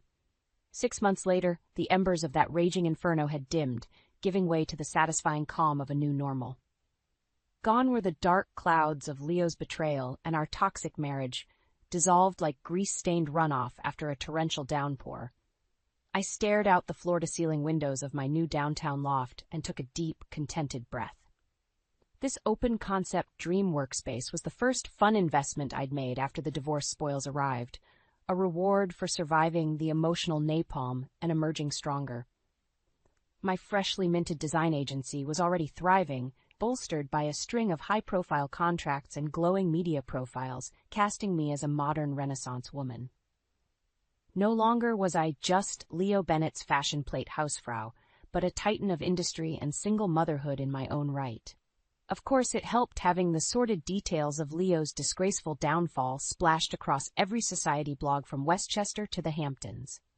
Sympathy and money poured in from every big-spending wife and girlfriend who projected their own fears onto my cautionary tale. The calls and emails never ceased. You're such an inspiration for the way you handled that snake. I would have burned his belongings on the front lawn. No more Mrs. Nice Girl. Love your attitude. I lapped up the adulation and commiserations, even striking up a fun content partnership where I dished delicious stories of the ultimate revenge rom for their thirsty audiences. Folks couldn't get enough of the drama served piping hot. In the midst of my hard-launched career renaissance, though, I made sure to keep Ethan's world stable and safe. The poor kid had been through absolute hell with the divorce and exposure of his dad's bottomless dishonor. I'll never forget the pained look on his face after that courthouse showdown when it all finally sank in. How could someone he'd idolized for so long turn out to be such a grotesque failure of a man? A schmuck wrapped in an Armani suit? Those first few weeks, Ethan barely spoke or made eye contact, walking around in a teenage stupor of disillusionment and disappointment. My heart broke watching him struggle to process such a profound shattering of his world. So I went full-blown smothering mom mode, pancakes and smoothies for breakfast, an endless tickler of new Lego sets and video games to assemble and conquer, martial arts classes to vent any lingering frustrations. Thanks to the divorce settlement windfalls, I could give him every opportunity his lying sack of a father never bothered providing. Eventually, the light returned to Ethan's eyes. His usual boisterous, class clown personality resurfaced as he adjusted to a new family dynamic, just me as the steady, reliable parent, while his dad became a dark anecdote, a pitiable punchline signifying karmic justice. "You really burned that loser to the ground, huh, Mom?" he'd often say with a teasing grin. I just winked conspiratorially. Only got what he deserved after how he did us dirty. Still, there were moments the pangs of betrayal seized me, making me taste the tang of molten bile and heartache all over again. Unwrapping old boyfriend hoodies or finding dog-eared Father's Day cards. On those nights, I'd pour myself a bourbon and cry it out on my balcony under gauzy city lights. But those waves grew shallower, less consuming as time passed, and my life bloomed in glorious new directions. Fresh priorities filled the vacancies Leo's transgressions once hollowed into my soul. I took pride watching Ethan mature into a strong, compassionate young man whose moral fiber outstripped his bio-dad's diminutive character by orders of magnitude. My business kept soaring, with an ever-expanding roster of high-powered clientele who valued my bold perspectives and resilient work ethic above all else. As for Leo, I stopped checking in after those first few months of wallowing and moaning on the fringes, begging for scraps from our old life. Last I heard through the rumor mill, he'd taken some mailroom job in Philly and crawled into his childhood bedroom in his mom's gamely townhome. If he was smart, he'd stay well out of my white-hot orbit. Unlike our marriage, I don't suffer disgraces or trespasses lightly. Not anymore. The door creaked open and there he was, my husband, entangled with some leggy blonde on his office sofa. My heart plummeted through the floor as the pieces slammed together. The lingering scent of flowery perfume that plagued our bedroom sheets, the hushed late-night phone calls, the sudden indifference, it all made sense now. "Lila?" Finn's eyes widened as he scrambled to cover his exposed skin. "This isn't what it looks like." I squeezed my eyes shut, the image searing into my mind like a brand. When I reopened them, Marissa, the owner of that achingly familiar floral scent, was hastily buttoning up her silk blouse. "Mrs. Reynolds, I'm so sorry," she mumbled, refusing to meet my stare. "We never meant to hurt you." My jaw clenched as a tidal wave of rage overwhelmed the pit in my stomach. How dare he? After 15 years of marriage, 2 beautiful children, and the endless sacrifices to build our dream life together, this was how he repaid me? Finn reached out, his expression a pathetic kaleidoscope of shame and pleading. "Baby, please. Let me explain." I recoiled from his grasp, vision blurring with tears. "Explain what, Finn? How you've been lying to me? Betraying me? Betraying our vows? Our family?" "I still love you," he whispered, eyes glistening with remorse. This was just a mistake, a terrible lapse in judgment." A bitter laugh escaped my lips as I shook my head. Mistake? That made it sound so simple, so temporary. No, this cut far deeper, fracturing the very foundation of everything we'd built. Pivoting on my heel, I strode out, fighting the urge to collapse into uncontrollable sobs in the hallway. I needed to be strong, for our kids if nothing else. As I reached the parking lot, my phone pinged with a new message from Derek, Finn's best friend, asking if we were still on for the charity gala this weekend. The gala, just another night of plastering on fake smiles while my husband paraded around with his mistress in tow. Steadying my breath, I typed back 3 simple words: "I need you." Within minutes, Derek's car screeched into the lot. One look at my ashen face and he understood. He pulled me into a tight embrace as the dam finally broke and the tears came flooding out. That lying son of a bitch, Derek seethed, gripping me fiercely. Don't worry, Lila. We're going to make him pay for this. I drew back, determination replacing the sorrow in my eyes. You're damn right we are. After that first wave of anguish subsided, a cold determination took its place. I refused to be the clueless, jilted wife who gets played for a fool. If Finn wanted to rip our family apart with his philandering ways, I'd ensure he paid the price. Over the next few weeks, I studied my husband like a well-researched mark. Derek kept me updated on the latest Finn and Marissa sightings around town, the quiet lunches at that upscale bistro, the extended business trips that conveniently aligned with our town's art gallery openings. I gathered tidbit after tidbit of evidence, squirreling it all away in a secret file on my laptop. One night, Finn strode in well past midnight, reeking of Marissa's trendy gardenia perfume. I feigned sleep as he undressed, my cheeks burning with disgust at the audacity of his deception. Hey babe, sorry I'm so late, he whispered, planting an unwanted kiss on my forehead. Just had to put out some fires at the office. I remained stone-faced, focusing on memorizing every detail to document later. The midnight stubble, the lipstick stains on his collar, the mussed hair, all damning proof of his indiscretions. In my weakest moments, I flirted with the idea of a clean, amicable divorce. Splitting assets down the middle, sharing custody of the kids, avoiding a nuclear fallout. But every time that floral stench wafted into my nostrils, the inferno of rage reignited. He didn't deserve amicable, not after destroying our sacred vows on the altar, after lying to my face day after day. No, I needed to hit him where it hurt, expose him for the unfaithful, disloyal snake he had become, topple him from that pedestal our community had put him on. As a pillar of the local business world and a charity darling, Finn's image was his most prized asset. I would tear that facade to shreds, broadcasting his indiscretions to anyone who would listen. You should have thought about the consequences, dear husband. I muttered under my breath as he drifted off to sleep, sheets still tainted with Marissa's stench. A few mornings later, Finn sauntered into the kitchen looking refreshed in a crisp suit. He pecked me on the cheek as he did every morning, an empty ritual devoid of love. Big day at the office, important client meetings, he chirped jovially, swiping a travel mug of coffee. But I'll be home in time to take the family out for Eli's baseball game tonight, I promise. I forced a tight smile, masking the fury bubbling within at his blatant lies. Have a great day, honey. As soon as he was gone, I grabbed my laptop and got to work.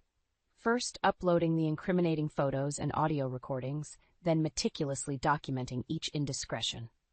The green-eyed monster had been well fed, but now it was time to set the trap. With the evidence stacking up, I needed to bring more players onto my team. Zoe was the obvious first choice, my closest friend and confidante.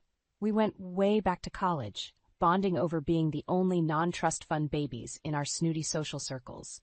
She had been by my side through the highs and lows, and I knew I could trust her with the sordid truth about Finn. Over brunch at our favorite cafe, I spilled the entire saga, holding back no details about Finn's sleazy trysts with Little Miss Art Gallery. Zoe's perfectly arched eyebrows shot up in disbelief as I unveiled the photos and recordings one by one. I can't even find a word vile enough. She shook her head in disgust. Lila, I'm so sorry. You don't deserve this. I gave her hand a squeeze. Thank you for being here for me. I need you in my corner as I handle this. Zoe's eyes narrowed with determination. Say no more. That snake is going to wish he never slithered out of the garden. We'll make sure of it. With Zoe as my ride-or-die wingwoman, I felt empowered to take the next step in my plan. I reached out to an unlikely ally that could really stick it to Finn from the inside. Derek. Derek had been Finn's fraternity brother in college and his bestie ever since. I'll never forget the uneasy look on his face when I asked if we could meet up, just the two of us. He probably expected me to beg him not to hate Finn, to give their bromance another chance. Little did he know, I had a much different proposal in mind. We met up at a quiet hotel bar, and I wasted no time laying everything out, the cold hard facts, all the evidence I'd gathered, pictures, video stills, flight and hotel confirmations for their rendezvous trips. The whole enchilada. You can't be serious. Derek's eyes were saucers as he flipped through the damning dossier. I mean, I knew he was working late a lot, but I never could have imagined. I crossed my arms, letting the shock sink in. Well, now you know the truth about your supposed best friend. He's been lying to both of us, playing us as cover. Derek's chiseled jaw clenched hard as he met my stare, shame and rage swirling in his eyes. You're right. I've been an idiot, choosing not to see what was right in front of me this whole time. Leaning in, I lowered my voice to an intense whisper. Then help me make him pay, Derek. Help me take that cheating bastard down once and for all. A heavy silence hung between us as Derek weighed the implications. Finally, he gave a solemn nod. You got it. I'm in. Let's bury that lying son of a bitch. A sly smile crept across my face as I shook Derek's hand, sealing our pact. With him on the team, turning Finn's whole world upside down was about to get a whole lot easier. That night marked the beginning of the end for Finn. First, we came for his image, unleashing a strident PR campaign to turn his sterling reputation to ashes. With Zoe and Derek as my co-conspirators, the game was truly afoot. We huddled around my kitchen table like crots, planning a covert operation, meticulously mapping out each phase of our multi-pronged attack. We start by dismantling his pristine reputation piece by piece, I declared, pulling up a list of Finn's weekly commitments, the country club golf outings, the Chamber of Commerce meetings, every local charity gala and fundraiser. He was woven into the very fabric of our community's social elite. Zoe's perfectly manicured nail tapped the table. A classic character assassination hurt him where he's seemingly most bulletproof. Exactly.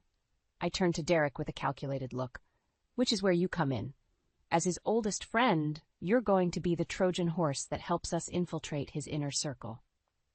Derek ran a hand over his closely cropped hair, shame still flickering across his chiseled features. You know I'm in, Lila.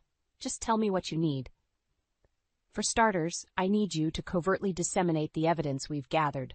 The more tongues wagging, the faster those upper-crust gossipers will scramble. Zoe shot me a wicked grin. Nothing travels faster than juicy rumors in our little suburban utopia, especially when they hit that sweet spot of being just scandalous enough to be true. Derek gave a solemn nod. Consider it done. I'll pick my moments to begin planting those seeds of doubt about Finn's wandering. He cleared his throat. Priorities. Brilliant. I outlined the next phase, publicly calling out Finn's infidelity at an inopportune time, when all eyes were on him. My own dramatic subtweet, if you will, detonating a PR nuclear bomb in plain sight of his peers and partners. We spent hours scheming, hashing out contingencies for every potential blow of retaliation from Finn, every lie or excuse he might attempt. By the time the sun dipped below the horizon, we had constructed a surgical strike plan to cut him off at every turn, leaving him outflanked and cornered by the truth. As Derek made his way out, he paused in the doorway, regret flickering in his eyes. I really am sorry, Lila, for not seeing the signs sooner, for letting my friendship cloud my judgment about what kind of man Finn really is. I placed a hand on his shoulder, offering a reassuring smile. All that matters is that you're with me now, Derek. We trusted him, loved him even, and he betrayed that, but we won't let him get away with it any longer. The weeks flew by in a whirlwind of gossip slinging and maneuvering. Just as we'd anticipated, Derek's whispers sent tremors rippling across the community grapevine. I began fielding concerned calls and texts from fellow mom friends and wives checking in about the rumors surrounding my husband. Each time I simply responded with a knowing silence, letting their imaginations run wild. The night before the big spring charity gala, Finn slammed his briefcase down on the kitchen counter with a huff, home late as usual from another supposed business meeting. We need to talk about these rumors that are going around, Lila. His eyes were blazing with a confused rage that would have intimidated me only months ago, but not anymore. Now the fire in his stare only fanned the flames of my own fury. I arched an eyebrow coolly. Oh, and what rumors would those be, dear husband? Don't play dumb, he spat, fists clenched at his sides. The ones about me, about us, our marriage.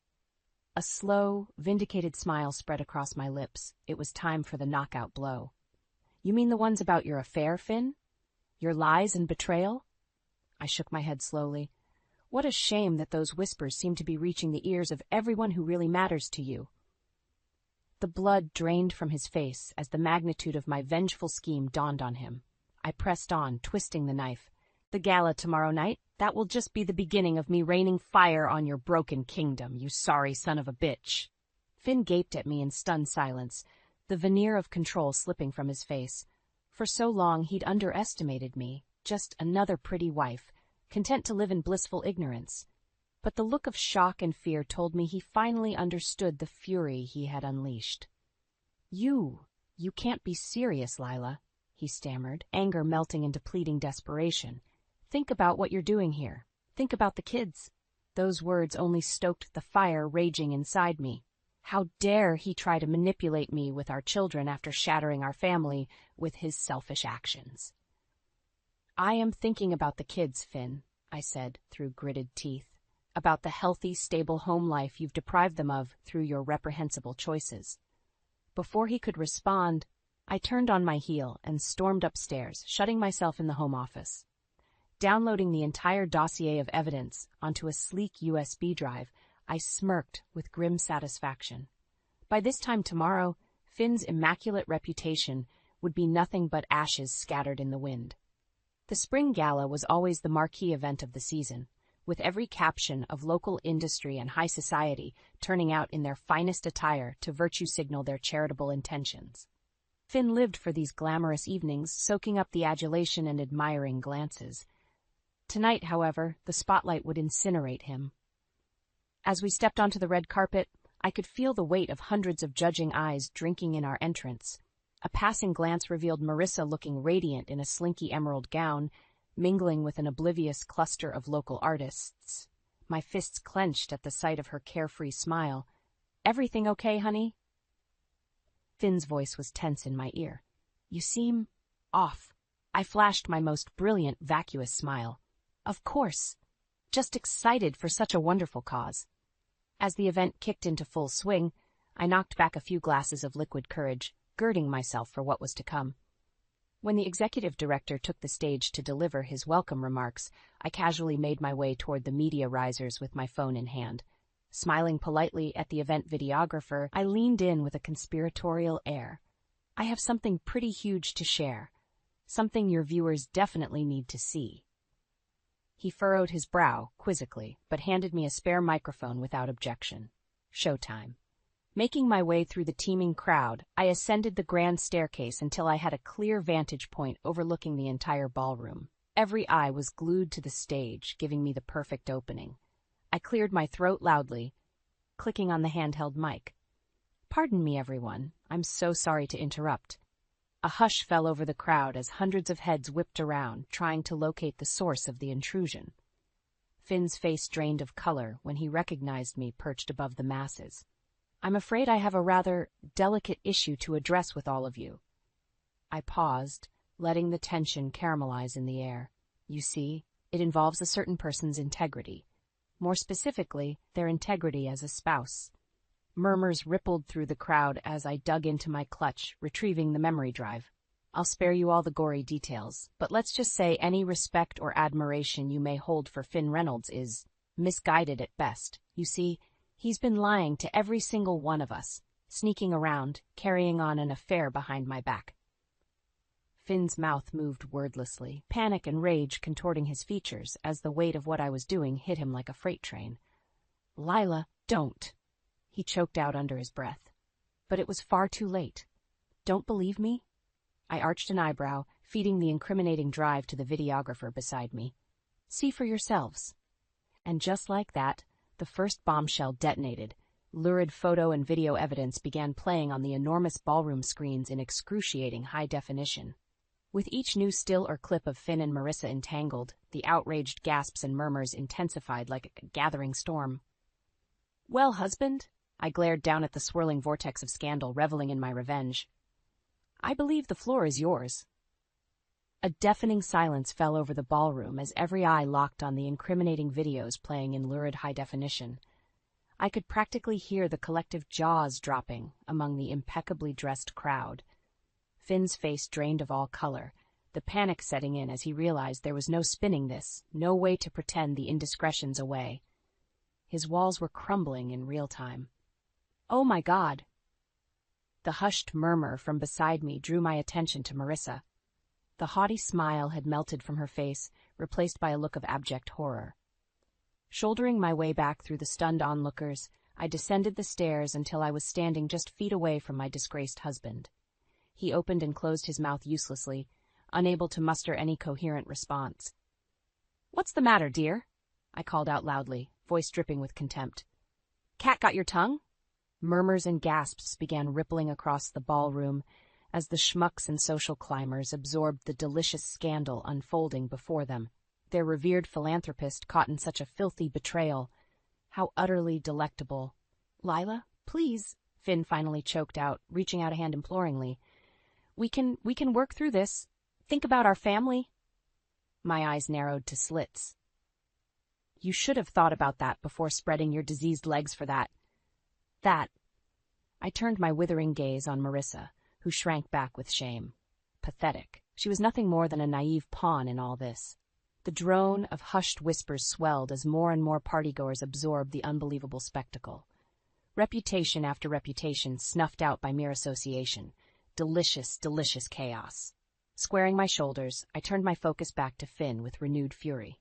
"Well, don't you have anything else to say for yourself? Any other lies you'd like to vomit up?"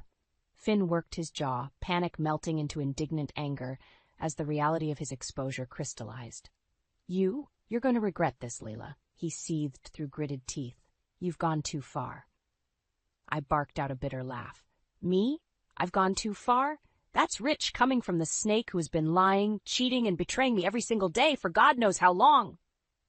Planting myself directly in front of him, I allowed the anguish and disgust I'd been bottling up for months to finally detonate. "You killed us, Finn. You killed every single beautiful, sacred thing we had." I was practically shouting now, losing myself in the furious outpouring. Our marriage, our family, our future.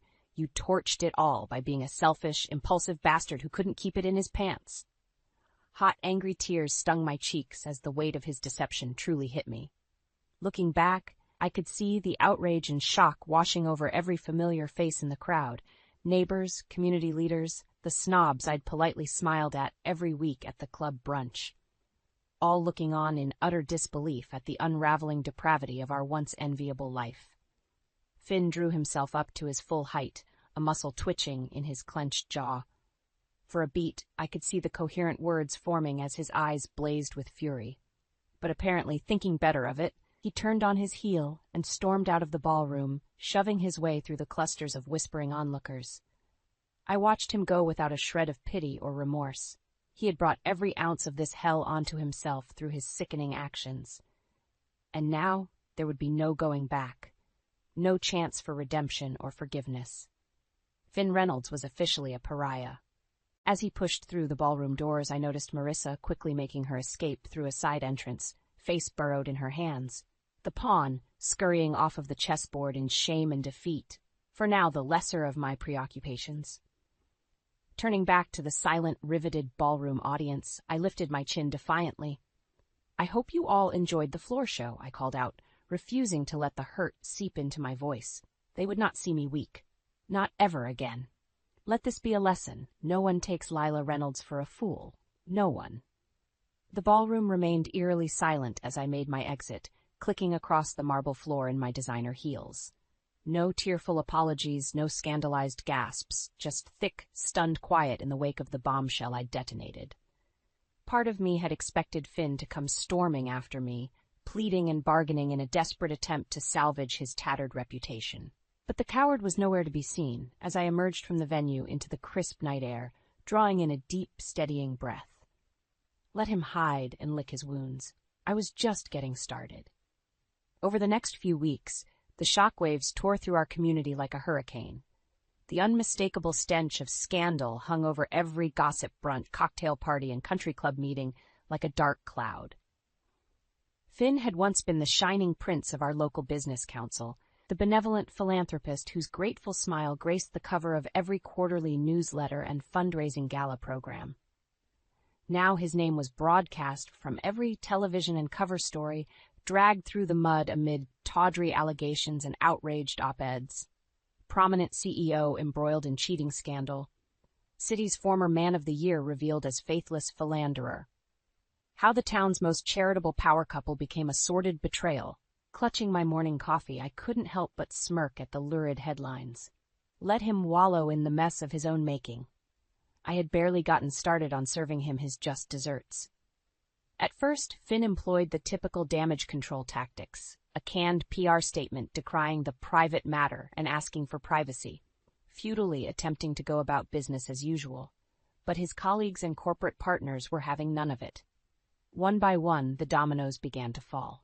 Major donors pulled their contributions to his charitable initiatives. Long-time business relationships severed ties at the first whiff of impropriety and ill repute. Without fail, every call went straight to voicemail, and every email landed in my inbox, a disgraced man, finally being held accountable. Through it all, Marissa remained utterly silent, having seemingly vanished into the ether like a persistent rash after being scorched under the glaring spotlight. No more late-night meetups or hushed trysts in that ridiculous art gallery. Wherever she had slithered off to, I hoped the realization that her home wrecking was all for naught left her sick with regret. And alone. With every passing day, Finn's attempts to claw back some semblance of stability grew more desperate and pathetic. Begging letters and rattled voicemails went ignored as I steadily executed the next phase of my master plan, the legal dismantling.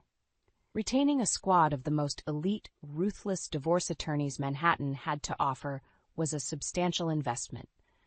But watching them fillet Finn's hollowed-out assets, decimate his real estate holdings, and obliterate what remained of his professional reputation made every penny worth it. I'll never forget the abject look of devastation on his face as he was presented with the bind-and-gag deal my team had meticulously crafted. Custodial rights stripped away, assets and properties divided down to the penny in my favor. The brand he'd so carefully manicured and marketed trampled to dust. This is insane, he sputtered, choking back what I assumed were angry tears. You're out of your damn mind, Lila. Leaning across the table, I met his fume-charged glare with a serene smile. I'm not the one who prompted this, dear husband. I'm simply delivering the karma you so deeply earned through your bottomless disrespect. With shaking hands, he grudgingly signed the last of the paperwork, sealing the complete and utter dissolution of the life we had built over 15 years of marriage. I watched on in cold silence, relishing every agonizing second. I hope it was worth it, Finn, I said evenly as I rose to leave, letting the full gravity of his consequences hang in the air. I really do. Outside, the car waiting to whisk me off to my next destination.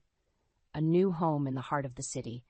A sprawling penthouse where I could properly begin my next chapter of life. One without the stench of his betrayal poisoning the air. As I slipped into the back seat, I caught a final glimpse of Finn through the tinted windows, shoulders sagged in dejected defeat, haggard face in his hands as the crushing realization that he had lost absolutely everything sank in. A small, satisfied smile crept across my lips. Consider that a down payment, my dear, I murmured, turning my sights toward the glistening skyline as the car pulled away. So much more karma still remains. My new penthouse in the heart of Manhattan could hardly have been more perfect. A sprawling eyrie with walls of gleaming glass that bathed the loft in a warm, welcoming glow. Out on the massive terrace, I savored a fresh-brewed coffee while drinking in the iconic skyline view, feeling a sense of peace and renewal wash over me. After scorching every last inch of Finn's carefully curated existence to the ground, leaving him a shattered, empty husk of his former self, I had reclaimed total control of my life, my assets, my future. With the divorce finalized and the ruthless legal battalion I'd assembled officially standing down, it was time to begin plotting out this new chapter on my own terms. The terms of a woman reborn in the ashes of betrayal. First order of business?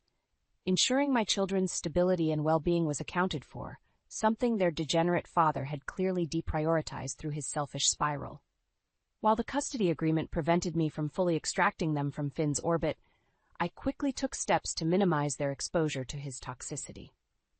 A fresh start at a prestigious private school, top-tier therapists to help them process the traumatic upheaval, and generous trust funds secured to safeguard their futures, all paid for by the deep gash I'd carved out of Finn's net worth. He could cry financial hardship all he wanted, but not a single penny would be spared when it came to giving Eli and Jenna the secure life he'd deprived them of. With that squared away, I turned my attention back to my legacy, the wildly successful sustainable skincare brand I'd poured my heart and soul into founding. While Finn's indiscretions raged in the background, I'd strategically leveraged the divorce settlement to buy out our remaining investors and take the company entirely woman-owned and led. The new office space was nothing short of stunning, an open, airy loft suffused with lush greenery and natural light that instantly energized the staff. A far cry from the sleek but sterile high-rise that previously housed my passion project. "Welcome to the rebirth, everyone," I called out to the buzzing room of employees. Our sustainable oasis in the heart of the concrete jungle. A chorus of cheers and applause rang out across the room as I gestured for them to gather around. So many brilliant, hard-working people who had picked up the strenuous slack during my vindictive campaign against Finn. Now it was time to unveil their well-earned rewards.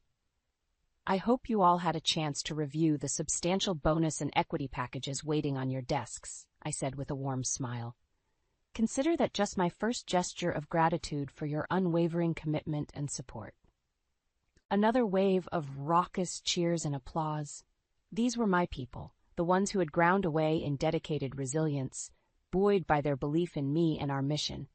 Not like that rat Finn, who had gleefully bilked and misled our team along with the rest of his sham life.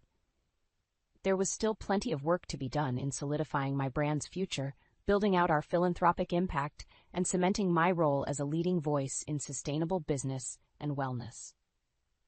But for the first time in a long time, I felt that intoxicating thrill of optimism and drive coursing through me.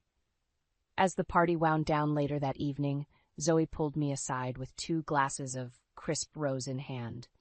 "Here's to new beginnings, babe," she said with a warm smile, "to rising like a damn phoenix from all of the ashes that cheating snake tried to bury you in." I accepted the glass with a grateful smile. "I couldn't have done it without you by my side, Z. You gave me the strength to burn it all down." We clinked our glasses together, and I savored the bright, vibrant notes of the wine. A toast to reclaimed power and self-worth, to unyielding defiance in the face of a man's soulless betrayal. Over the days and weeks that followed, fleeting updates on Finn's miserable new circumstances would occasionally trickle in. Dismissals from high-profile boards, shuttering of his business ventures one by one, a repossessed Maserati here or an abandoned vacation property there. Like a riptide, the privileged life he'd so cavalierly demolished washed further and further away from his grasp. Through it all, I never spoke a word about the implosion I'd orchestrated, never gloated or reveled in his downward spiral. As the ancient proverb goes, to get revenge is to dig 2 graves. Mine was refilled, refortified. His remained open and unfinished. Several months after the dust had settled, I was buckling the kids into the back seat of my Range Rover when my phone chimed with a new email notification. Assuming it was just the latest update from one of my team members, I swiped it open disinterestedly. The subject line stopped me dead in my tracks. "I surrender." The message body was mercifully brief in Finn's unmistakable terse scrawl. "You won. I have nothing left to fight with or for. It's all yours." Numb satisfaction washed over me as I took in the full weight of the concession the man who had vowed eternal fidelity had just confessed. Every last shred of revenge, of karmic justice served. It had all led to this ultimate broken admission. The kids were chattering happily in the back seat, oblivious to the magnitude of the moment. I couldn't help but glance over at them and smile. For them, I had ensured their father's transgressions hadn't completely shattered their world. "Hey, kiddos, what do you say we blow this popsicle stand?" I called out, firing off a final email response. "Sure thing, Mom." "Where are we going?" Pocketing my phone, I turned the key in the ignition and threw the car into drive. "Anywhere," I replied with a contented smile. "Anywhere but here." The end. The sun was barely peeking through the curtains when I stepped into the bathroom, the quiet of our suburban New Jersey home wrapping around me like a thick blanket. The peacefulness of the morning was shattered, however, when my gaze fell upon the bathtub. There, tangled in the drain, were clumps of synthetic fibers, glistening eerily in the faint light. They were unlike anything I had ever seen, and a knot of unease tightened in my stomach. "Calvin?" I called out, my voice echoing slightly against the tiled walls. My husband, a financial analyst known for his meticulous nature, appeared in the doorway, his expression unreadable. "What's this?" I asked, pointing towards the bathtub. His eyes flicked towards the mess before meeting mine, and for a moment I saw something flicker in his gaze. Was it guilt? Annoyance? It was gone before I could decipher it.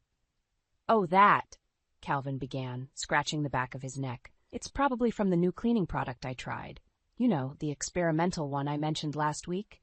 I didn't remember him mentioning any such product, and the way he avoided my gaze did nothing to ease the sudden tension between us. "Experimental cleaning product?"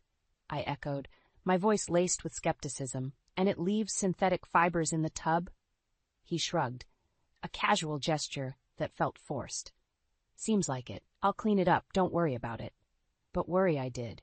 As he busied himself with the mess, I couldn't shake off the feeling that something was off. Calvin had always been the epitome of transparency, or so I thought. The fibers, his evasive eyes, the flimsy explanation, it all seemed like a small crack in the foundation of our marriage, a marriage that had, until now, felt unshakable. I turned away, the unease festering inside me. I had left my job as a graphic designer to focus on our soon-to-arrive baby, trusting Calvin to be our rock during this transformative time. Yet, here I was, questioning the very foundation of our relationship over something as trivial as fibers in a bathtub. The day progressed with an undercurrent of tension. Calvin acted as if the morning's incident was forgotten, enveloping me in a hug and kissing the top of my head before he left for work. But the warmth of his embrace did little to thaw the chill that had settled in my heart. As the door closed behind him, I found myself standing in the middle of our living room, surrounded by the life we had built together.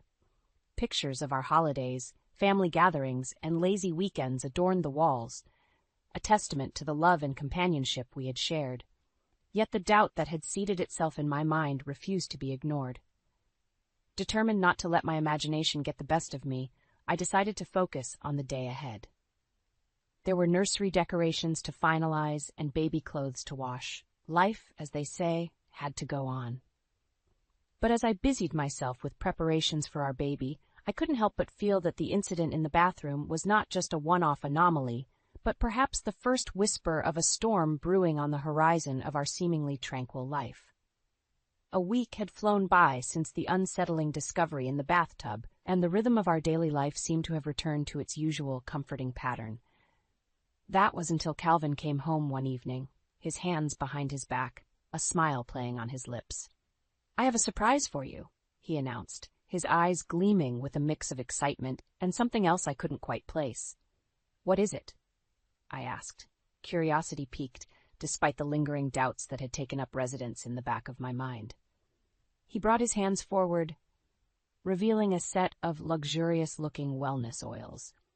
"These were recommended by a coworker," he explained, "supposed to help with pregnancy discomforts. I thought they could help you relax." The gesture seemed thoughtful, and for a moment I allowed myself to be swept up in the affectionate intent. "That's so sweet of you, Calvin," I replied, my heart warming slightly, but as I took the bottles from him, a sliver of apprehension wormed its way into my thoughts. After last week's incident, trusting Calvin's gestures had become a complicated affair. That night, I used the oils, massaging them into my skin, hoping for relief from the backaches that had become a constant companion during my pregnancy. However, within minutes of application, my skin began to itch, then burn. Panic set in as hives erupted across my body, my breathing grew labored, and my vision started to blur. "Calvin!" I cried out, fear coloring my voice as I stumbled out of the bathroom. He rushed to my side, his expression morphing from concern to shock as he took in my appearance. "What happened?" he asked, his voice laced with worry. "The oils? Something's not right," I gasped, struggling to speak through the swelling in my throat. Without hesitation, Calvin scooped me into his arms and rushed me to the hospital. The drive was a blur of pain and fear, my mind reeling from the rapid turn of events. At the hospital, a quick-thinking nurse recognized the severity of my allergic reaction and immediately administered the necessary treatment. As the antihistamines began to work their magic, she scrutinized the wellness oil bottles Calvin had handed over. These contain strong essential oils, some of which are not recommended for pregnant women. They can be quite harmful, she explained, her tone gentle yet firm. I lay there, in the hospital bed, trying to process her words. The implications were chilling, and as I turned to look at Calvin, I saw him avert his gaze, a telltale sign of guilt. "Why would you give these to me without checking?" The question came out softer than I intended, a mix of hurt and disbelief in my voice. I didn't know," he stammered, his usual confidence nowhere to be found. "I'm so sorry, Lena. I just wanted to help." But the damage was done. The trust I had placed in him, once unbreakable, now lay shattered. The realization that his actions, whether through negligence or intent, had put me and our unborn child in danger was a bitter pill to swallow. As I recovered in the hospital, the gravity of the situation weighed heavily on me. The man I had loved and trusted had, in one way or another, endangered our lives. The warmth and safety I had once felt in our marriage had been replaced by a cold, gnawing uncertainty. The incident with the wellness oils was not just an accident. It was a wake-up call. The man I had built my life with was no longer the person I thought he was. As I lay there, surrounded by the sterile hospital environment, a resolve began to form within me. I needed to protect myself and my baby, no matter what that might entail. The path ahead was unclear, but one thing was certain. I could not, would not, let this go. The days following the hospital incident were filled with a tense silence that hung heavily between Calvin and me. He attempted to apologize, to explain, but his words felt empty, like echoes in a void. My heart, once open and trusting, had fortified itself against him, the seeds of doubt sprouting into towering walls. It was during this time of quiet turmoil that curiosity got the better of me. Calvin had been increasingly absent, claiming the pressures of work demanded more of his time. Yet something about his explanations didn't sit right. Driven by a need for the truth, I made a decision that would alter the course of our lives forever. Picking up the phone, I dialed Calvin's office, my heart pounding in my chest. The receptionist's voice, cheery and oblivious to my turmoil, greeted me. "I'm calling to speak with Calvin. Is he available?" I asked, trying to keep my voice steady. "Oh, I'm sorry," she responded, her tone turning apologetic. "Calvin is currently on a leave of absence, has been for a couple of weeks now." The room spun around me as her words sank in. A leave of absence? Calvin had told me he was going on a business trip, not taking time off work. The lie was blatant, a slap in the face. "Thank you," I managed to say before hanging up, my mind racing. The betrayal stung, deep and sharp. Calvin's lies, his deceit, were unraveling before me, each discovery a thread pulled from the fabric of our marriage. I needed to see, to know the extent of his betrayal for myself. With a heavy heart, I drove to the place he had mentioned as his trip's destination, a quaint little bed and breakfast a few towns over. The drive felt surreal, each mile bringing me closer to a truth I wasn't sure I wanted to face. Arriving at the bed and breakfast, I spotted Calvin's car in the parking lot. My breath hitched, a mix of fear and anger coursing through me. I approached the front desk, my resolve firm. "I'm looking for my husband, Calvin. I believe he's staying here." The receptionist, a kind-looking woman in her 50s, glanced at her records before looking up at me, her expression sympathetic. "I'm sorry, dear. I can't give out guest information. But," she paused, her eyes softening, "if you wait in the lounge, perhaps you'll find who you're looking for." I nodded, taking a seat in the lounge, my heart in my throat. Minutes ticked by, each one stretching into eternity until finally I saw them. Calvin and a younger woman, laughing and carefree, emerged from the hallway. The sight of them together, so intimate and relaxed, was a knife twisting in my gut. Without thinking, I stood up, my presence catching Calvin's eye. The color drained from his face as he saw me, his expression one of pure shock. "Lena, what are you doing here?" The woman beside him, whom I recognized as Sophie from his office, looked from him to me, realization dawning on her face. "Calvin, who is this?" she asked, her voice tinged with confusion and suspicion. "I'm his wife," I said, the words heavy with a mix of sadness and anger. Calvin attempted to speak, to explain, but what was there left to say? The truth was laid bare before us, his lies and deceit exposed in the light of day. The drive back home was a blur of emotions, tears streaming down my face as the reality of my marriage's collapse settled in. Calvin had betrayed me, not just with his lies about work, but with his heart. The pain was overwhelming, but within it, a determination took root. I would not let this betrayal define me. I would fight back, expose his true nature, and reclaim my life from the ashes of our broken vows. In the aftermath of uncovering Calvin's deceit, I found myself at a crossroads, engulfed in a storm of betrayal and hurt. The life I thought I knew, the man I believed I had married, had all been a facade. But amidst the chaos, a plan began to take shape, fueled by a desire for justice, for vindication. It was then that I turned to Erica, a childhood friend who had become a private investigator. Over cups of coffee in the quiet corner of a local cafe, I poured out my heart, the words tumbling out in a rush of emotion. Erica listened, her expression a mix of anger and determination. "He did what?" Erica's voice was low, simmering with outrage. "Lena, this is beyond forgiveness. He's not just cheated on you, he's endangered you and your baby. We need to do something." Her reaction bolstered my resolve. "I want to expose him, Erica. I want everyone to see him for who he truly is," I said, my voice firm with conviction. Erica nodded, her mind already racing with possibilities. "We'll need evidence, texts, emails, anything that shows his true character. And his affair with Sophie, that's not just emotional betrayal, it's leverage." The next few weeks were a blur of activity. With Erica's guidance, I began to gather evidence. Calvin, perhaps guilt-ridden or merely careless, had left a trail of indiscretions. Text messages, emails, even receipts, all painting a clear picture of a man who had strayed far from his vows. But it wasn't just about the affair. The wellness oils, the synthetic fibers, each piece added to a mosaic of malice and deception. Erica was meticulous, ensuring that every piece of evidence was irrefutable, a damning testament to Calvin's actions. Then came the day of reckoning. With Erica by my side, we confronted Calvin. It was in our living room, the very heart of what had once been our shared life, now a stage for the unraveling of lies. "Calvin, we need to talk," I began, my voice steady despite the turmoil within.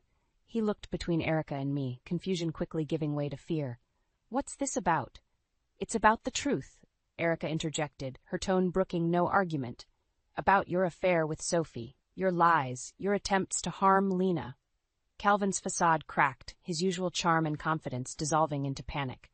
"Lena, I can explain," he pleaded, but his words fell on deaf ears. "We have evidence, Calvin. Everything," I said, holding up a folder filled with printed messages and photographs. "Your lies, the affair, the wellness oils. It's over." The confrontation was intense, emotions running high.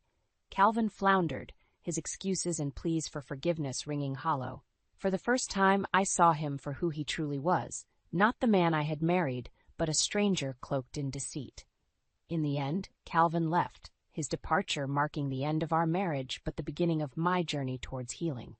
Erica stood by me, her presence a reminder of the strength found in solidarity. The strategy was set in motion, a plan to not only expose Calvin's actions to our friends and family, but to ensure legal repercussions. It was not about revenge, it was about justice, about protecting others from the harm he had caused. As I looked towards the future, I knew the road ahead would be challenging. But with Erica's unwavering support and the evidence we had gathered, I was ready to face whatever came next. The chapter of my life with Calvin was closed, but a new one was just beginning, one where I would no longer be a victim of deceit but a survivor, strong and resolute. With Calvin's deceit laid bare and my resolve hardened, the next step was clear. Erica and I sat down to craft a meticulous plan that would not only expose Calvin but also ensure he faced the consequences of his actions. Our strategy was to be precise, leaving no room for him to maneuver or escape accountability. "We need to make sure every detail is covered," Erica said, her eyes scanning the documents we had spread out before us. "The evidence of his affair and the attempts to harm you are solid, but we need to think about the legal aspects too." I nodded, my mind focused. "I want to make sure he can't do this to anyone else. What are our options?" Erica leaned back, her expression serious. "Divorce is the first step, but we'll also go for a restraining order based on the threats to your safety. And the evidence we've gathered can support a case for emotional distress." The thought of legal proceedings was daunting, but the need for justice pushed me forward. "Let's do it. I want to be free of him, and I want him to face the reality of what he's done." The following days were a whirlwind of meetings with lawyers and preparations for the legal battle ahead. Erica was by my side every step of the way, her expertise and support invaluable. Calvin, meanwhile, seemed to sense the storm that was brewing, his attempts to contact me becoming more desperate.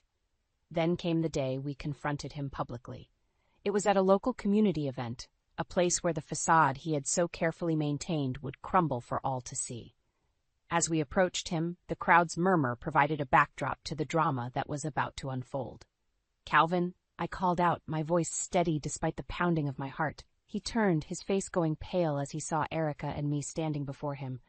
"Lena, he began, but I cut him off. "No, Calvin, you've said enough. It's time everyone knew the truth about you," I declared, my voice carrying in the quiet that had fallen over the crowd. Erica stepped forward, holding up the evidence we had gathered. "This man has lied, cheated, and endangered the health of his pregnant wife. We have proof of his affair, his deceit, and his attempts to cause harm." The crowd's reaction was immediate, whispers turning into murmurs of disbelief and shock. Calvin's eyes darted around, seeking an ally, finding none. His usual charm was useless here. The evidence was too damning, the betrayal too deep. "But it's not like that," he stammered, his voice betraying his panic. "It's exactly like that," I retorted, the strength in my voice surprising even me. "You're going to face the consequences of your actions, Calvin, legally and socially. It's over." As we turned to leave, the crowd's eyes on us, I felt a mix of emotions.